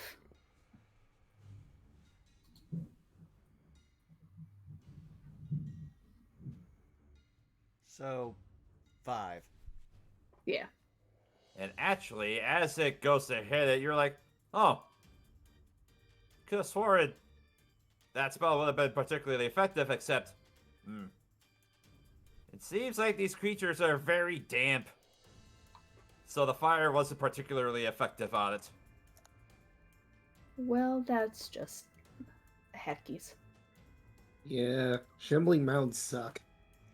Well, no. They're always shambling. It's almost Damn. like- What have shambling mounds done for me lately? That's the See, question. here I I ask. am Nothing. sitting here thinking that I was so clever. That's all I can do. Alright. Next up is Kawasha. Which would be you again, Rabbit. All right, let's open up and see what Kawasha can do. Oh, sweet mother of God, huh? You're starting to wonder how he made it this far with that list of spells, huh, Rabbit? Something tells me you should have just stayed at the Minotaur camp, buddy. But that's just me. Just a humble man. Let me see the range of this real fast. Ranges. Okay, so if we can scoot you 5, 10, 15, 20, 25, 30. This. Oh yeah. Oh yeah. We'll have him produce flame on the on this shambling mound. The one closest is all. All right. A 14 does not hit. All right. Well, that's you, buddy. Okay. All right. And now it's their turn.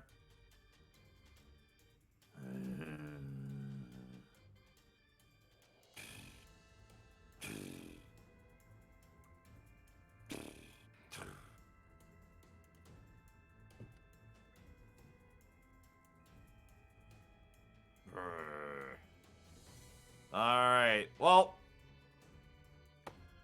because they're the same size, the Shabbily Mounts cannot engulf it, but there's going to be 2 sets of attacks on Zal. So for a total of 4 slam attacks.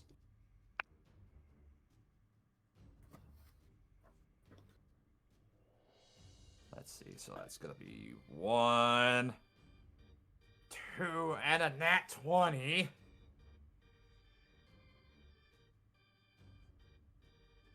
Oh, wait, no. They have reach, so... Oh, wait, no, reach 5 feet, not reach with that 10, so never mind. 2 hits and a nat 20. How much damage? Golly. Okay. T- I'm just gonna write down. I'm just gonna grab a notepad for these guys' health. That seems to be the best way to do it. Yeah. So 12 plus. So 12 plus 9 is 21. Then for the crit. So 29 off of the crit. That'll be. I said that was 50? Yeah, 50 points of damage total. Zal's looking rough. Ooh. Yeah, it's time for Zal to fall back.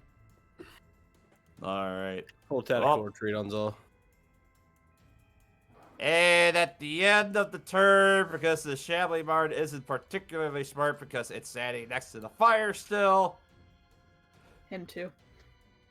Yep. Okay, creature is So it stands. Yep, so they have to make another dexterity through. All right. And they both pass, so they'll take for 2d6, 7, 3, 1 point of damage each.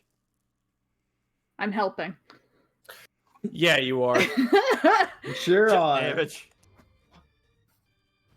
You are just one big helping bitch right now. Appreciate you. It's more than 0 damage, It so is. it's great. True. All right, Dan, it's your turn. All right.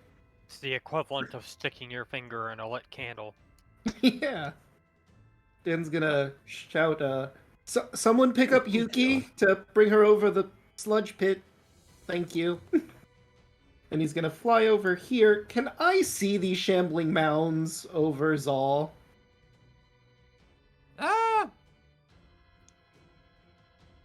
I say He you probably could see these 3. Yeah, you could easily see the forms of these 3. Probably got knocked on his ass, so yes, absolutely, I'd say. So, my big question is, are they in moonbeaming distance? I know they are, but can I cast the moonbeam on them? Might want to center it a little different. Yeah, What's no, I'm the range of it? like right there. I believe it's 120 feet, but I will I'll take say a you can look. position it so that you can even if it were positioned right there, it would still just miss Zal, so you Yeah, can still hit all three of them. then that's the plan. All Good old right. Trabum Lune. And you know those. what? For funsies, it's invisible. They can't see it. They just know they are in intense radiant pain. Con saves. So that's what's their con bonus? +3. 2 fails of the pass. Oh wait, I think I accidentally upcasted that. I meant to do it at base level. So base only level, 9 so for damage. 9. Okay. So the one that's out here takes half damage, and the other 2 take the full. So 4 for that, and then 9 for the other 2.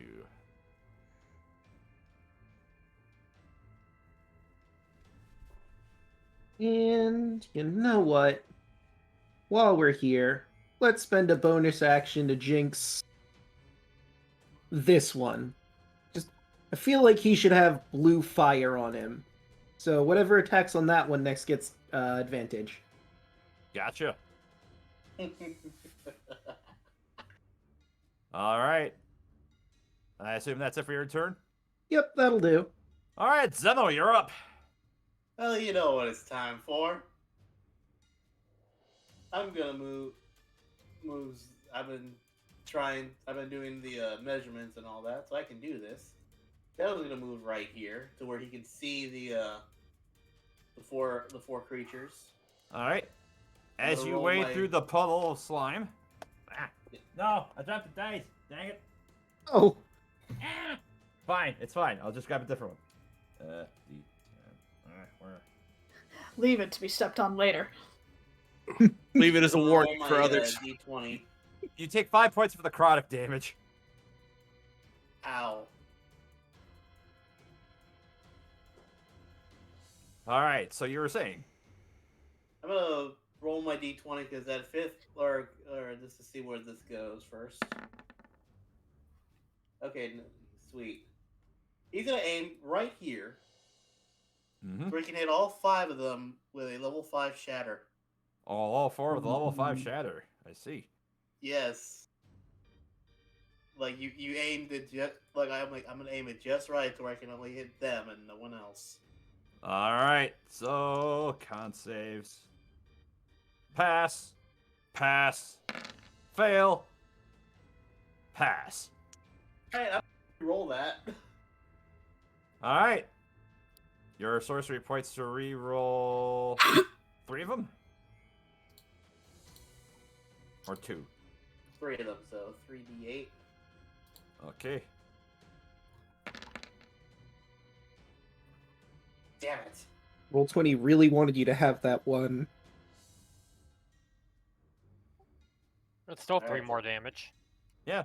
So that is 27, 8, 9, 30. 25 So damage 30 points of for, damage. Alright, so 15 to that one. 15 to that one. And then 30 to the other 2.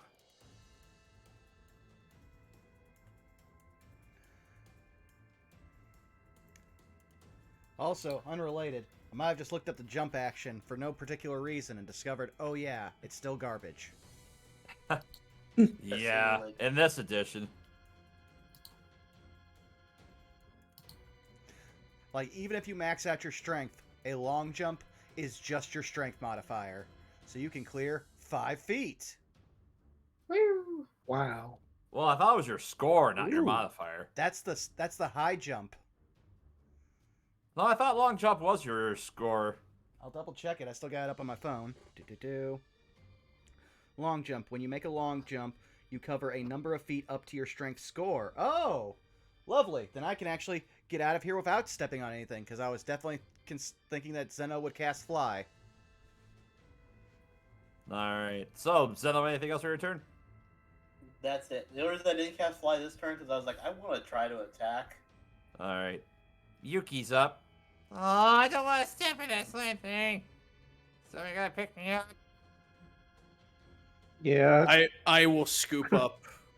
I will scoop up Yuki and plop her atop my head. I You're mean, not anywhere close to her, Well, buddy. yeah, you're Yeah, way you're away. in the center room. Unless you have extendo Oh. arms. Oh wait, where is Yuki? I don't even see her token. Yeah. I She's in thought the she was next control to me. room. She's in the control room. She went with Dan. Oh. That's a moment I had where I scrolled slightly to the left.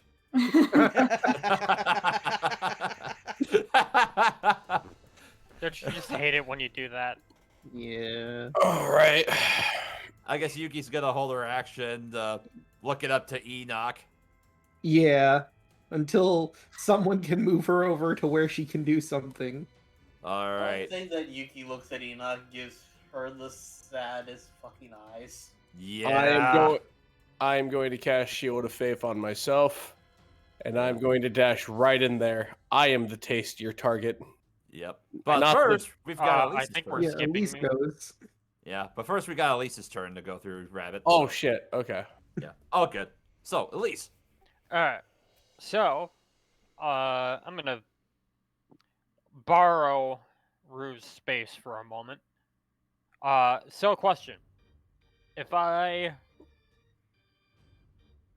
I be able to hit this spot right here from where I'm at?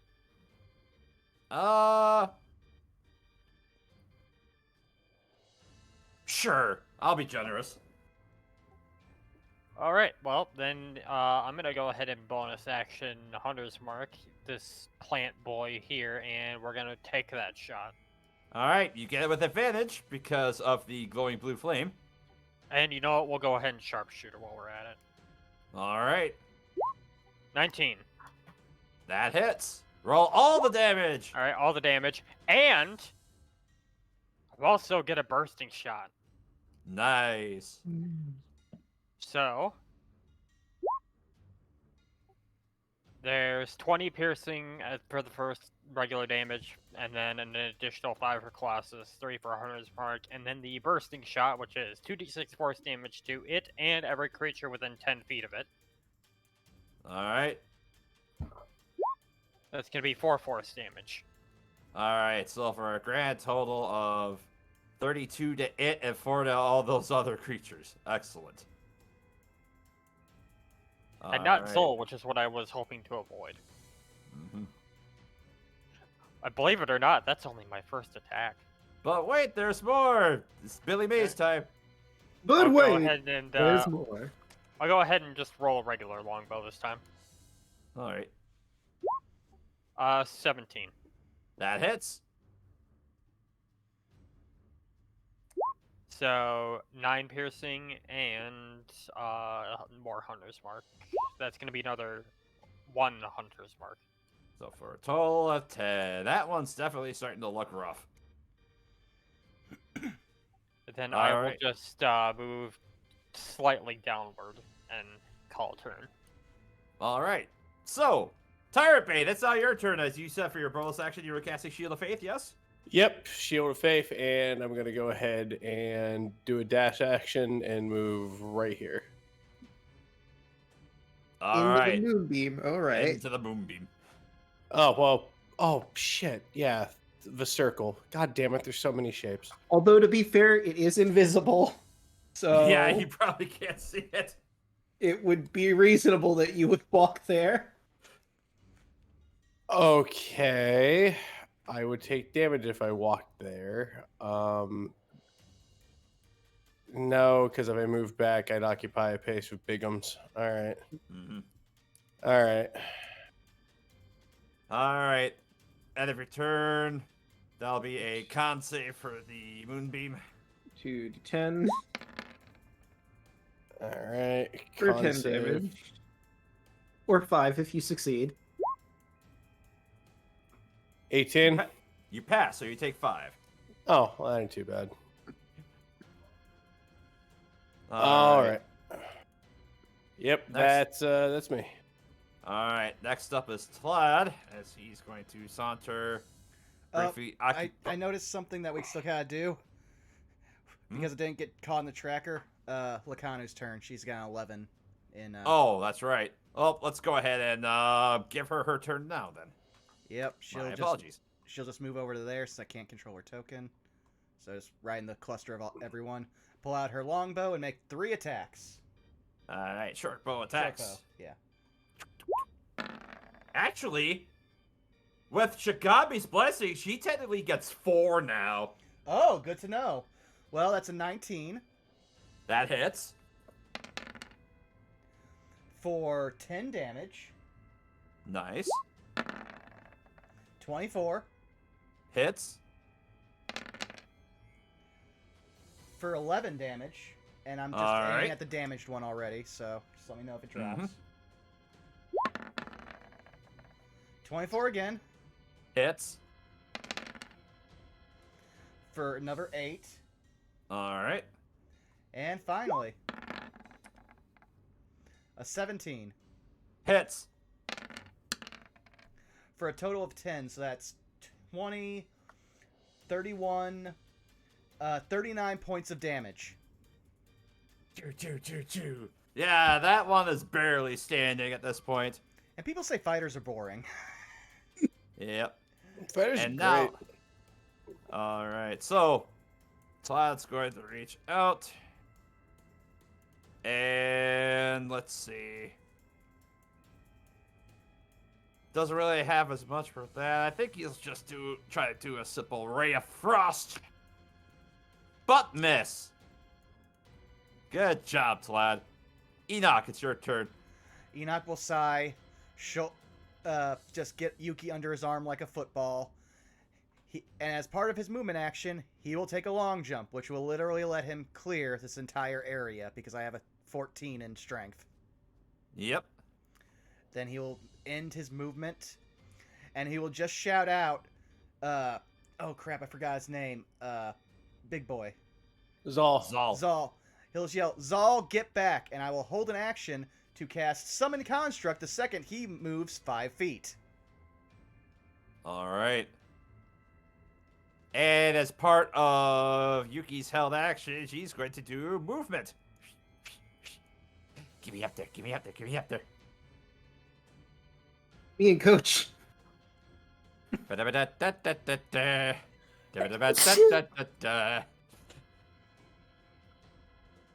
Yeah, we'll say that's all the movement there. Which, oh, right. Terry, I missed you because you're not technically on there twice. That'll be back to the top of the turn order and Zal.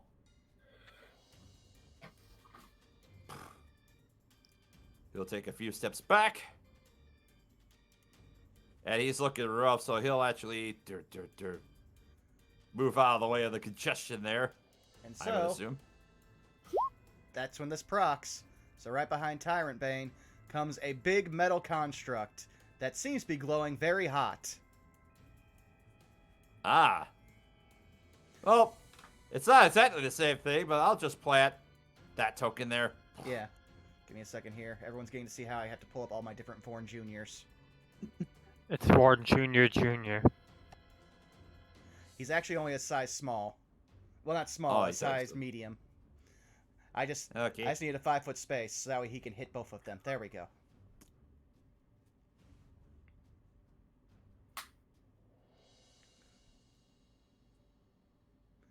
But yeah, it's still Zal's turn, but he disengaged, so...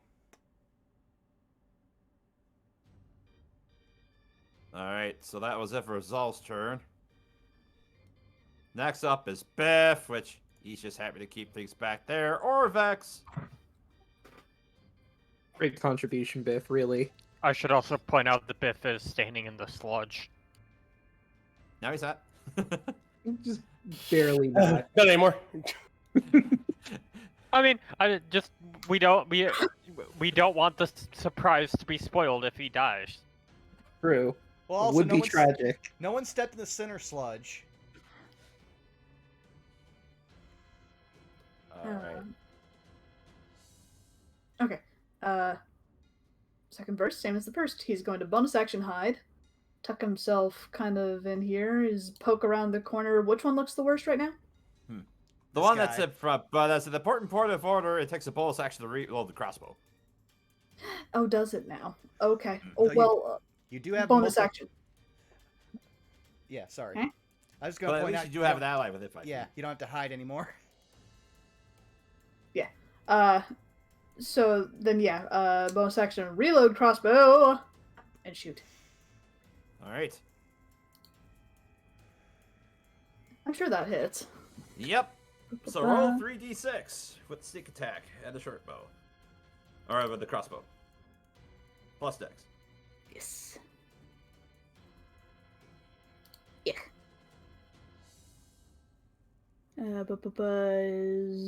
13.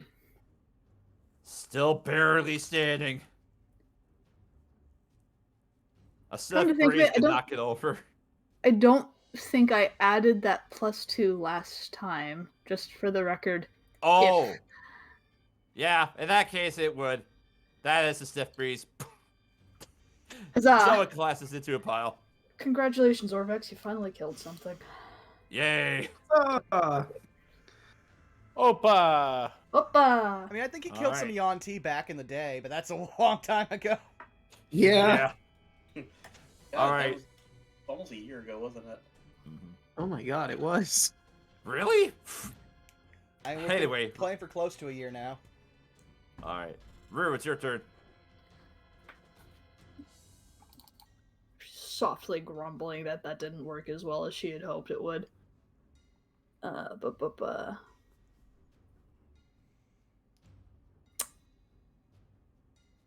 I don't know if there's really a whole lot I can do given our setup. Curse that moonbeam. I mean, you Guess we'll can't just- see the moonbeam if that affects anything. I can see it, but we're going to ram this boy with the fire. All right. Fails the deck save. Oh, hot diggity. That was 2d6.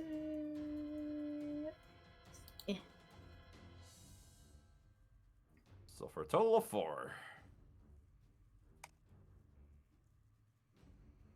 All right, that one's starting to look banged up. And that was your bonus action to move the sphere. How about for your action?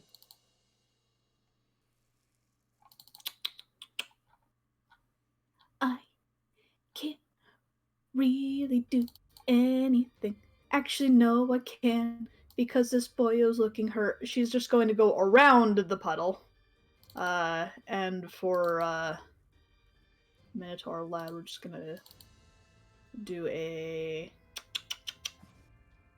Let's do a 3rd level Cure Wounds. All right.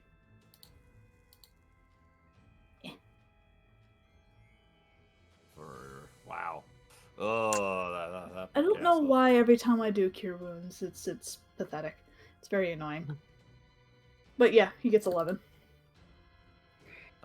13. 13, yes. All right. So yeah, some of his wounds begin to close. Still bloody, but. All right, how much did he heal for? 13. Sweet, 39 he is. Mm-hmm. All right. And next up is Kawasha.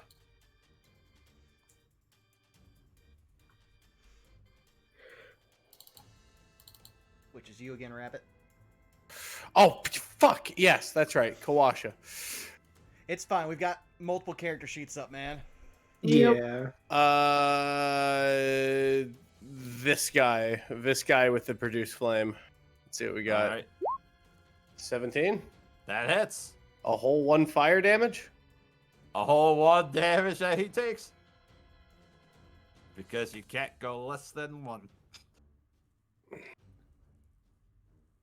Imagine if we could do negative damage in D&D. The firebolt heals him somehow. The little smidge of fire, it just, it cooked the right bit to heal him. If I recall correctly, you did do negative damage at one point to one of those. Did he? I think someone tried to hit it with something physical. Alright.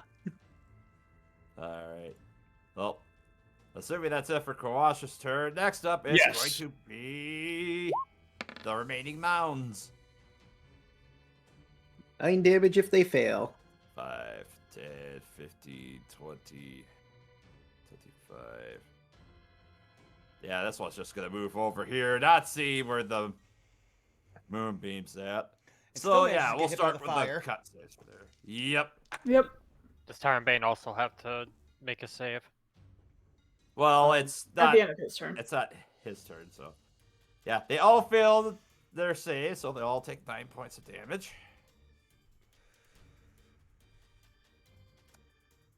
So there. And there. And then there. So then. For Junior's gonna get 2 slam attacks. All right, number to beat is 18. Alright. That's gonna be. Oh, what's their plus the hit? That's a plus 7. So the lowest roll I had was a 19, so these will both hit. Okay, and let me just check something real quick.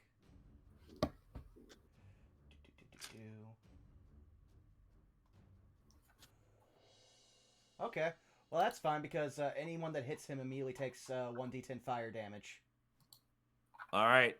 So the first roll was 12. Or first one was 12 points of damage. Okay. So then he'll take. Let's see, what was his damage he was taking? I have to roll it, but he takes 1d10 fire damage for a whopping Alright. 1. Alright. So he takes that 1. And then he'll take an additional 10 points of damage on the second attack. Okay. And that's another beat body for 6. Half to 3. Alright. And then Tyrant Bane, you're gonna get 4. Actually, you're gonna get 1 slam attack for starters. Okay, 22. That's the armor class. Yep. 18, that misses. As does a 19. And then for the second. That's a 22 to hit. Okay. So you will take. Yeah, it's been a while since I had to run one of these. As it slams one of its appendages at you, it manages to grapple you. And as it picks it up, it brings to bring itself inside of you. You are currently engulfed by it. Not a great place to be. While engulfed by it, you are blinded, restrained, and unable to breathe. Ah, shit. So I'll just do that and say you're just engulfed in that one. All right. And then that will be it. Oh, actually.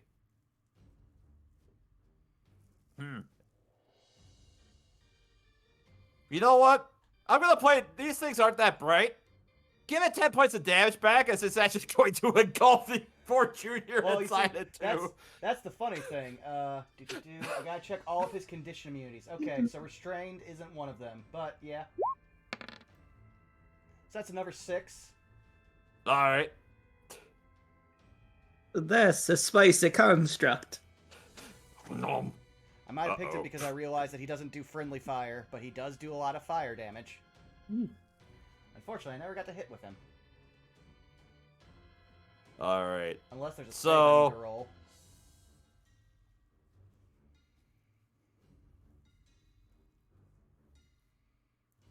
Oh, for what? I'm sorry. Oh, never mind. Yeah, there's no save for the engulf. Just minus Yeah. an attack. Yeah, it's just an escape DC by you, so Okay. on your turn. All Good to right, know. so that concludes their turn. They need to make a dex Fire save for damage. the- Yep. Yep, dex saves for those two. That's a fail and a fail. Roll the damage. I already did. 4 was the Oh, damage. for 4. So for 2. All right. And then that'll bring us to Dan. I believe. Yes. How's that particular shambling mound looking? That one's looking the worst out of the 3.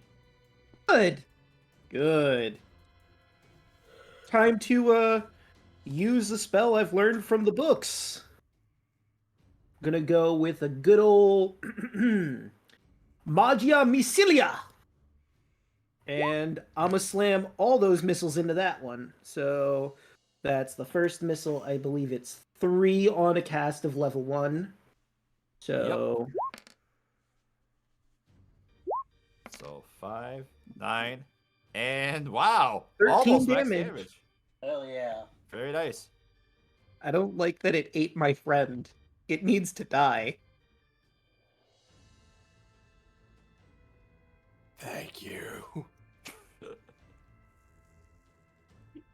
And I don't really have anything that would help in this instance for a bonus action, so that's gonna be it.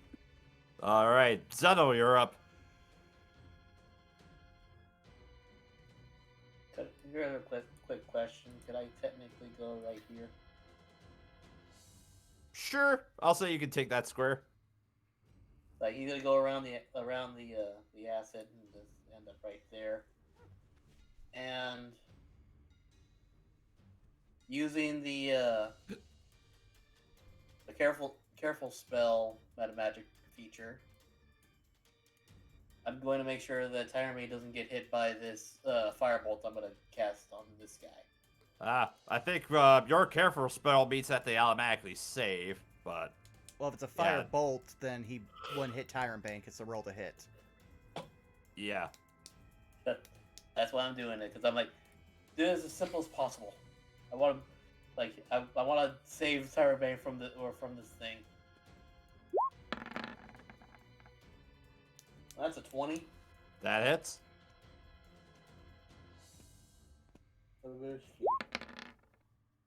6. So for 6, for half that to 3 because of the resistance. All right, so that was your action to do that. Anything else? That's it. All right.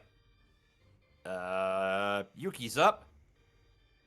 Oh shoot, I realized I didn't do flavor for my magic missiles. Oh well, next time. Do do do do do do do do do do do do. She's gonna bark at that one, granting advantage to whoever targets it next, which is probably gonna be Elise, if I had to guess. Yeah. Speaking of which,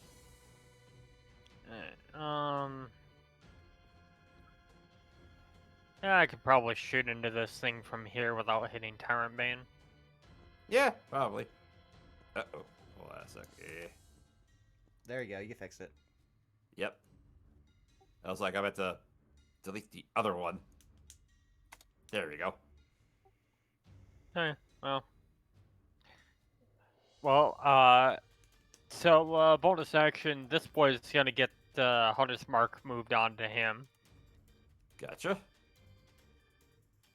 And, we'll go ahead and sharpshooter with advantage. All right. Yeah, 14.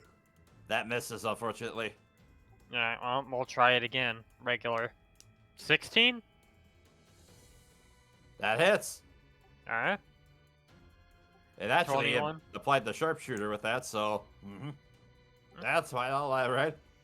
So 21 plus Colossus Slayer plus Hunter's Mark. That's 26 points of damage. Ah, it's still barely up. You know what? Let's do it. Action search. Let's go! Hell yeah. Yeah! Regular longbow shots this time. 29. Hits. 8 plus Colossus.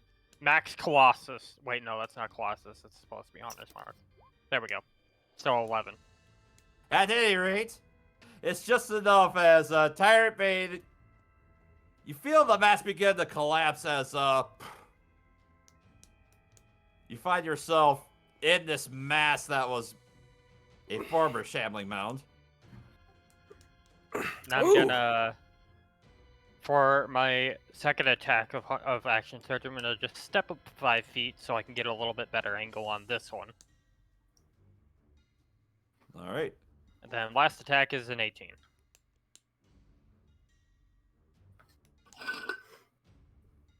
All right. for 10 piercing. Gotcha. And which one were you hitting again? Oh, gotcha. The middle one. Gotcha. All right. And that'll be turn. All right. Next up is Lucanu. All right, Lucana's going to move up one space, if you could be so kind, Milla. Just so she can have, I believe, line of sight onto the one that's got Vorn Jr. Mm-hmm. And now, without Action Surge, because that's the only fighter ability she doesn't have, she will still make 4 attacks. Mm-hmm. 17 Hits. for 14 damage. All right. 15. That hits. Oh, phew. For a 16 damage. Nice. 13 misses. I know that much. Yep. Then, last one. 12 misses. So, Yep. a total of 16 plus 14, so 30 damage. Yep. Starting to look rough. As you can see, a little more Vorn Jr. starting to Yep. slowly emerge from it. But that will end her turn. All right. Tyrant Bane. All right. You're currently prone as you're in the mass of this, but you're still able to pick yourself up and breathe. I'm gonna stand up. Does that take all my movement or like half my movement or? I'll say it's half your movement. Okay. Can I attack this guy? Yeah, he's right next to me. Sure. All right. I hope you're ready for an unbearable bashing, because that's what's gonna happen. That is a Only for nat you. 20. That is going to be Let's see. Max. 13, 19. That is 32. All right. Figuring maxes now, so 8 plus 6 is 14 plus 11 plus 12, so that's 33. All right, so doing the math on that, so that's 14 plus, so 23, so that's going to be 12 points of fire damage because of the resistance. Mm-hmm. All right, so 13. I'm going to smite the fuck out of it with a level 2 smite, Go for it. Go for it. which is just max damage. So that's just going to be, what, 48? So that's an extra 32? Yep. Yep, extra 32 radiant. I just realized I gotta roll the moonbeam because you're still in it. We can resolve that after. Fair enough. Not now, I'm being cool.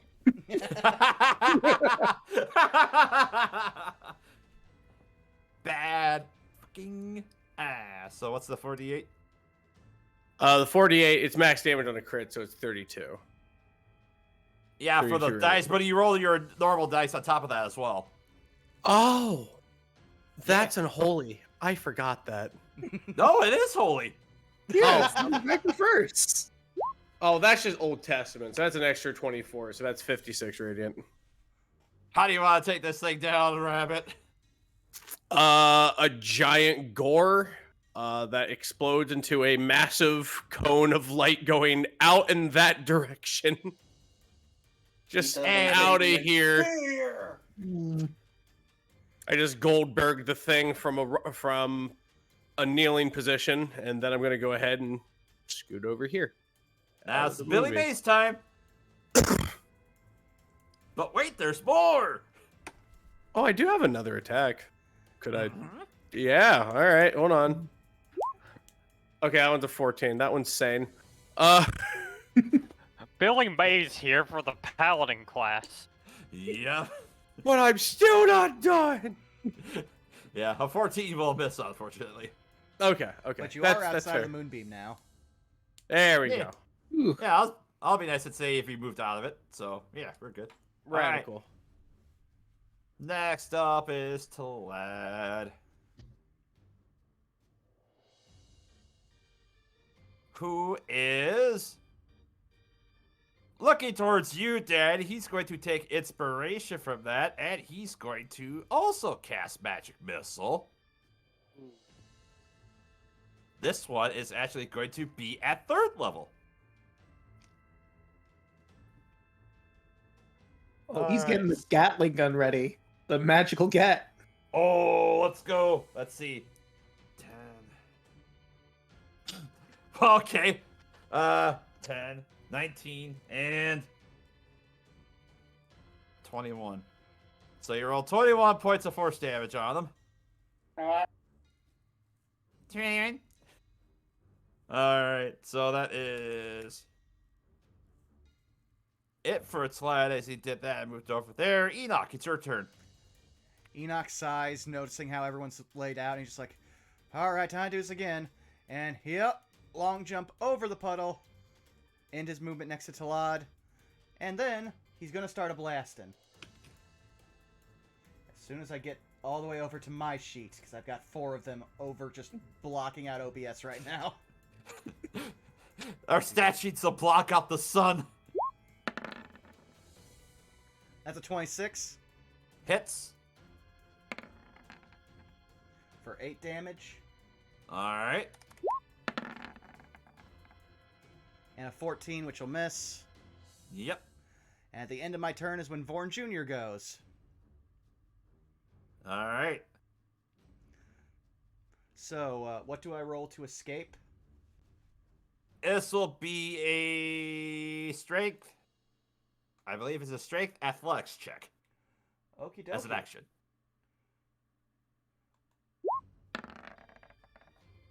That's a natural 20. Oh yeah, he manages to bust out no problem. And now is that his whole I'll action? say he manages to go right there. Yep, that's his action to do that. Alright, that's fine. If this thing tries to hit him, then he's taking fire damage. But then I guess I also need to roll a save for being in Moonbeam. Moonbeam, yep. That's a 21.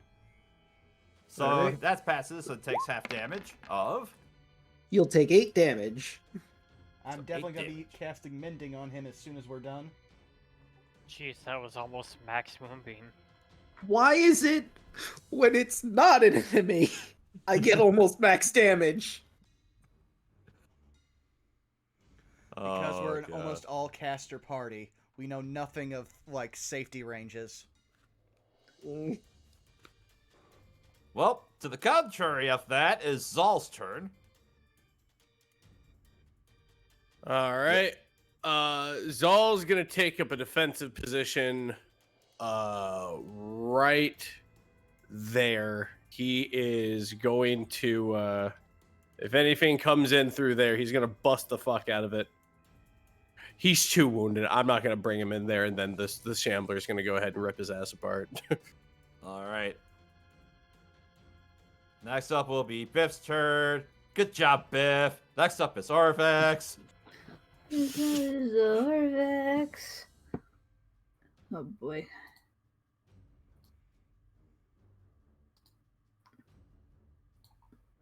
Not really sure he's gonna be able to do much. What's his speed? 30 Yeah, feet. he's not gonna be able to really do all that much.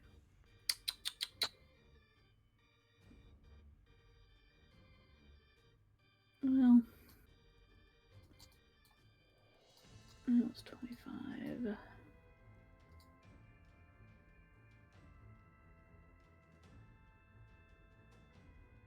You know what? Yeah, he's gonna bonus action dash his way over here. Okay. But he's gonna kind of. That's all. Yeah, he can't reload either. Yeah, that's all he's gonna do. Alright. Rue, it's your turn. Okay. Is gonna bash this boy with fire. Fire!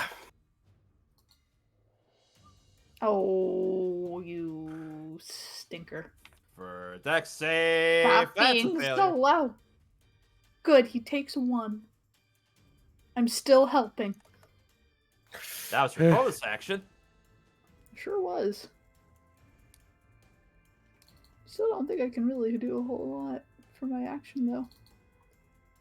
Everything is congested. I mean, you've still contributed more than Vorn Jr.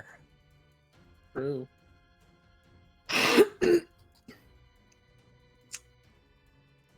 I guess I Alright. too can make my way into here. All right. Next up is Kawasha. Rabbit. All right, time for fire on the thing. All right. All right, produce flame. 3 on a 19. Look at that. All right. He's making strides. All right. So for 1. Oh. Oh, yeah, you're right. I mean, Jeez. he's still braving it here. A lot of our NPCs Yep. grew spines all of a sudden. Yeah. It is true. They've had enough. All right. They saw how we are, and they're like, oh, okay, yeah, yep, we're just gonna follow the lead. They can Yeah, we bleed. can definitely get it. Following the leader.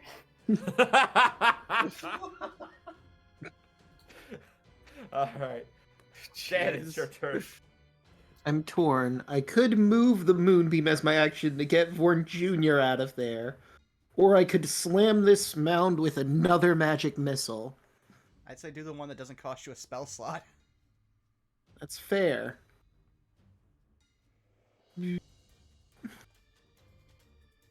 But I mean, it was going to take the moonbeam damage and also the magic missile if I cast magic missile now that I think about it. So it might be worth expending the slot. Is it an action to move it? Yep, I'm Yep. I'm inclined to think he's probably not gonna last the round anyway. that's fair. Yeah. And I'll just move the moonbeam to position it better so Vorn Jr. doesn't get blasted by it. All right.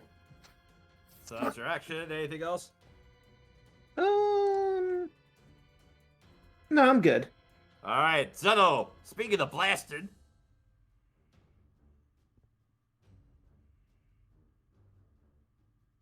Zeno. Xano. Oh, Xano. Xano. I think we Dead, lost Jen. him. Oh no, he's probably muted. Oh, sorry, I was on the push to talk for some reason. All right. So,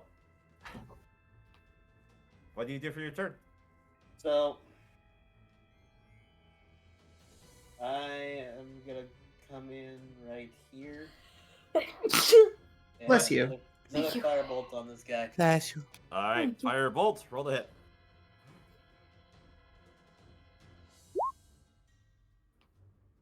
That's a 25. That hits. And a boom. 12 damage. Half to 6 because of the resistance.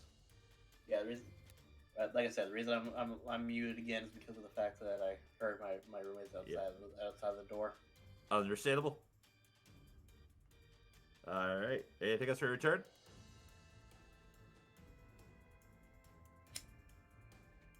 I assume that means that'll be it. So, Yuki. you're not going to believe this. Bork.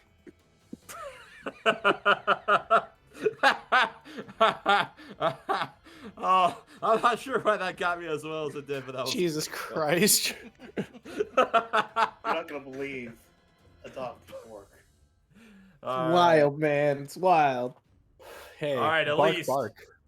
Can you finish it? I don't know if I can get in good enough range for this.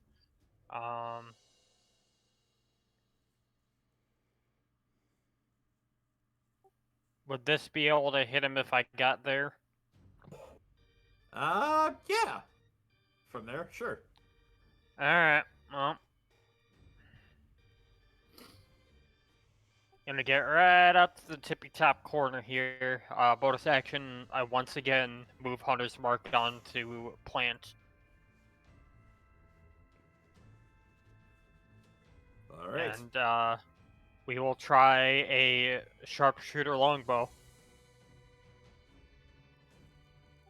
18. Hits. Roll the damage. 18 piercing plus Colossus plus Hunters. That's 22. That's 27 damage. you see Tyrant Mate as you're staring down this mound. There's like one mass of it, which would be about the equivalent of a mouth of this creature.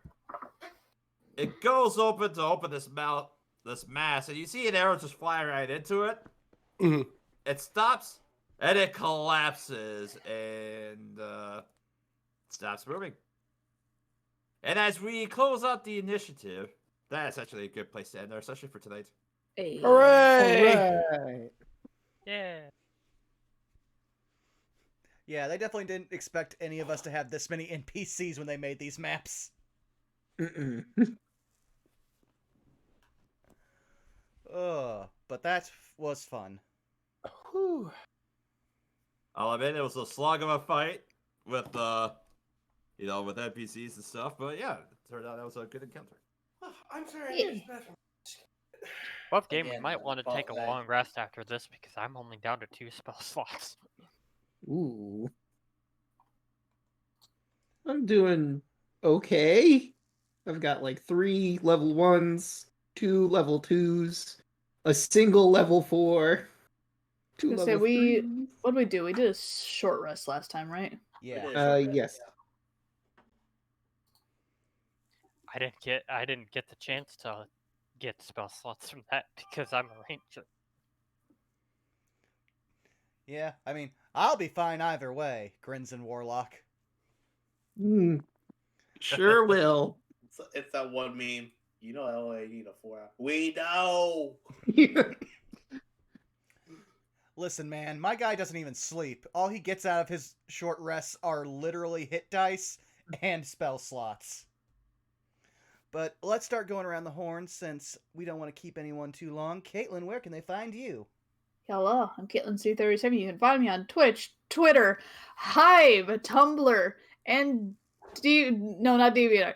It's those ones that I listed first. At Caitlin C37, and you can find me on DeviantArt at something else. I'll figure that out later.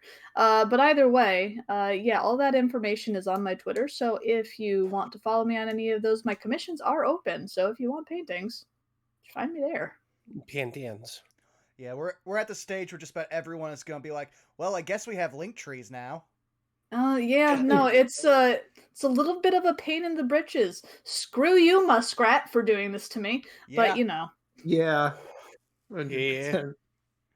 I mean, MySpace is still out there somewhere.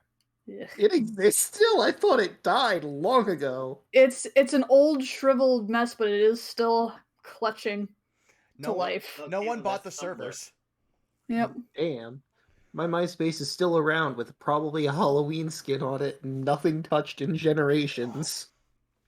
Well, moving right along, DeLuna, where can they find you? You can find me on YouTube and Twitch at Deluna13. I have a Hive, I have a Tumblr, also Deluna13. Twitter, Deluna1338. On not this Sunday because of personal things, because of the holidays, and because our DM has a show. But Twitch, the person has hired your cyber strike. That's what we're doing. Every other time, I guess. That's me. Alrighty, Chaco, where can they find you? Hello, you can find me here on Tuesdays playing the leagues. You can find me over on Twitter at ChacoZombie101. You can find me again on Sundays along with Deluna on twitch.tv/TwitchThePerson for Power Under Cyber Strike. The schedule on that has been a little wonky lately considering holidays as well as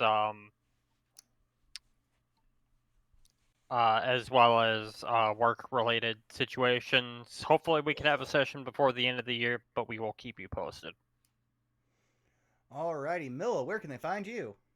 Well, you can find me on Twitter at Ninja Nerd, on Hive and Twitch at Ninja, where I have been getting back into streaming proper with Pokemon Scarlet Violet. I'll be some point later this week switching over to a casual Scarlet playthrough, and once I build up experience on that, I'll be switching over to a Violet generational Nuzlocke, continuing that, which has been An interesting challenge, to say the least. Imagine those luck, but instead, every time you walk into an area, you roll a d10.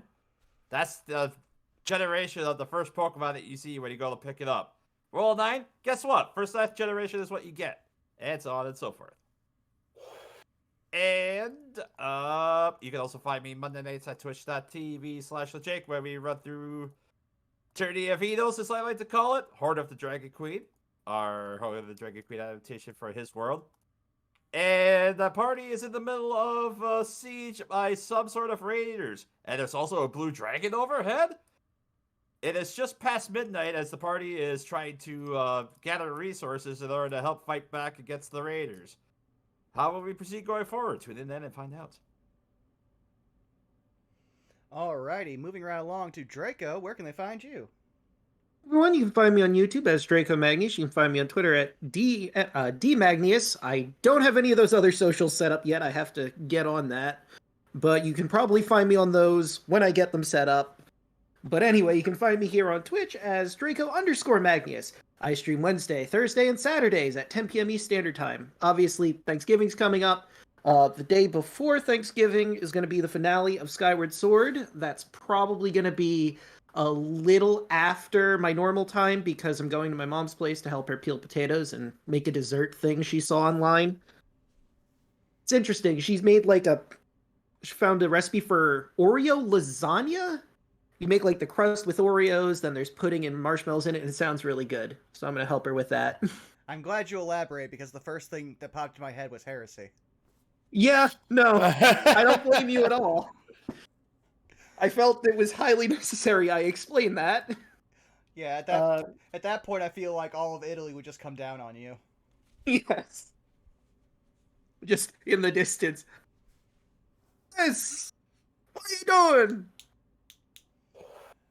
But Thursdays, I stream AI The Somnium Files. The investigation is ongoing. We're looking for a person with an injured leg because, suspect got an injured leg. That's all I will say to avoid spoilers.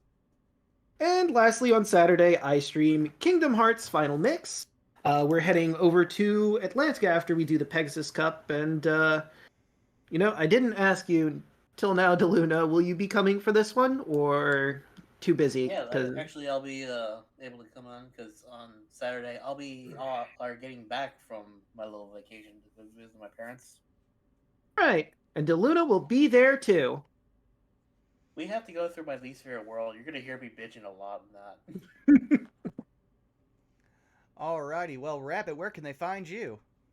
Hey, what's going on? My name is Rabbit. I'm a writer and a comedian. You can find me on Twitch and the smoldering remains of Twitter at Hey Mr. Rabbit. I did a lot of work today. I opened up a Hive. My phone won't allow me to add photos. I don't know why. I just probably have to restart my phone. It's probably nothing big, but I made a Hive. And I'm dusting off my YouTube channel, and I'm going to be adding the first 2 videos for it, which are VODs of Shadow of Loathing, which is a comedy horror made by the people who made West of Loathing. It's based off a Lovecraft mythos. I play a cheese wizard. It's stupid. I love it. Okay, I desperately need to play this game. Magic missile is Parmesan. It's Parmesan missile. Fantastic. You shoot Parmesan. Because I was like, am I gonna have beans again? They're like, no, cheese. And I went, I am cheese to meet them. That's great. So I do that. I also stream horror games, retro games, and RPGs. And as of current, that's pretty much what I got going on. Just doing a lot of redesigning and infrastructure on the channel side of things. So expect to see a nice new show later on down the line. I'm going to be improving a lot of shit. Nice. I'll definitely be open if you need any help, since I've been doing that for the better part of ever since we started this campaign. Yes, but congratulations. You've already found me here at twitch.tv/BurnoutVaughn. You can find me on Twitter, Twitch, and Hive at BurnoutVaughn, where things are all up in the air right now. Because of my new UPS seasonal gig, it is taking me a while to try to get everything uploaded to YouTube and also trying to understand a new social media site that apparently only works on iPhones and minimally on Androids. So there's going to be a learning curve. Hopefully try to get another Satire Day stream out this week, because we A, missed last week, and B, with the holidays, it looks like Saved by the Spell will become even more irregular, just as we're trying to deal with everyone's travel and all of that nonsense. So I'll try to keep you posted on Twitter and Hive. But aside from that, we have our quote of the session, which goes to, yes, you, Milla, for, out of curiosity, what's your guys' passive perception?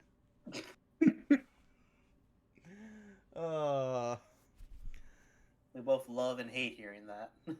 Yeah. I mean, it's better than what's your deck save? But Or does a 25 hit? yeah. But aside from that, I think we're just gonna raid one Mr. Edward Bosco. And how about just for our raid message, what's your passive perception? And just ask that. And we will see you guys hopefully next week. But again, with the holidays coming, every day is its own little mystery. So we'll try to keep you posted. But good night. Night. Good night, night, y'all. everybody. Night, everybody.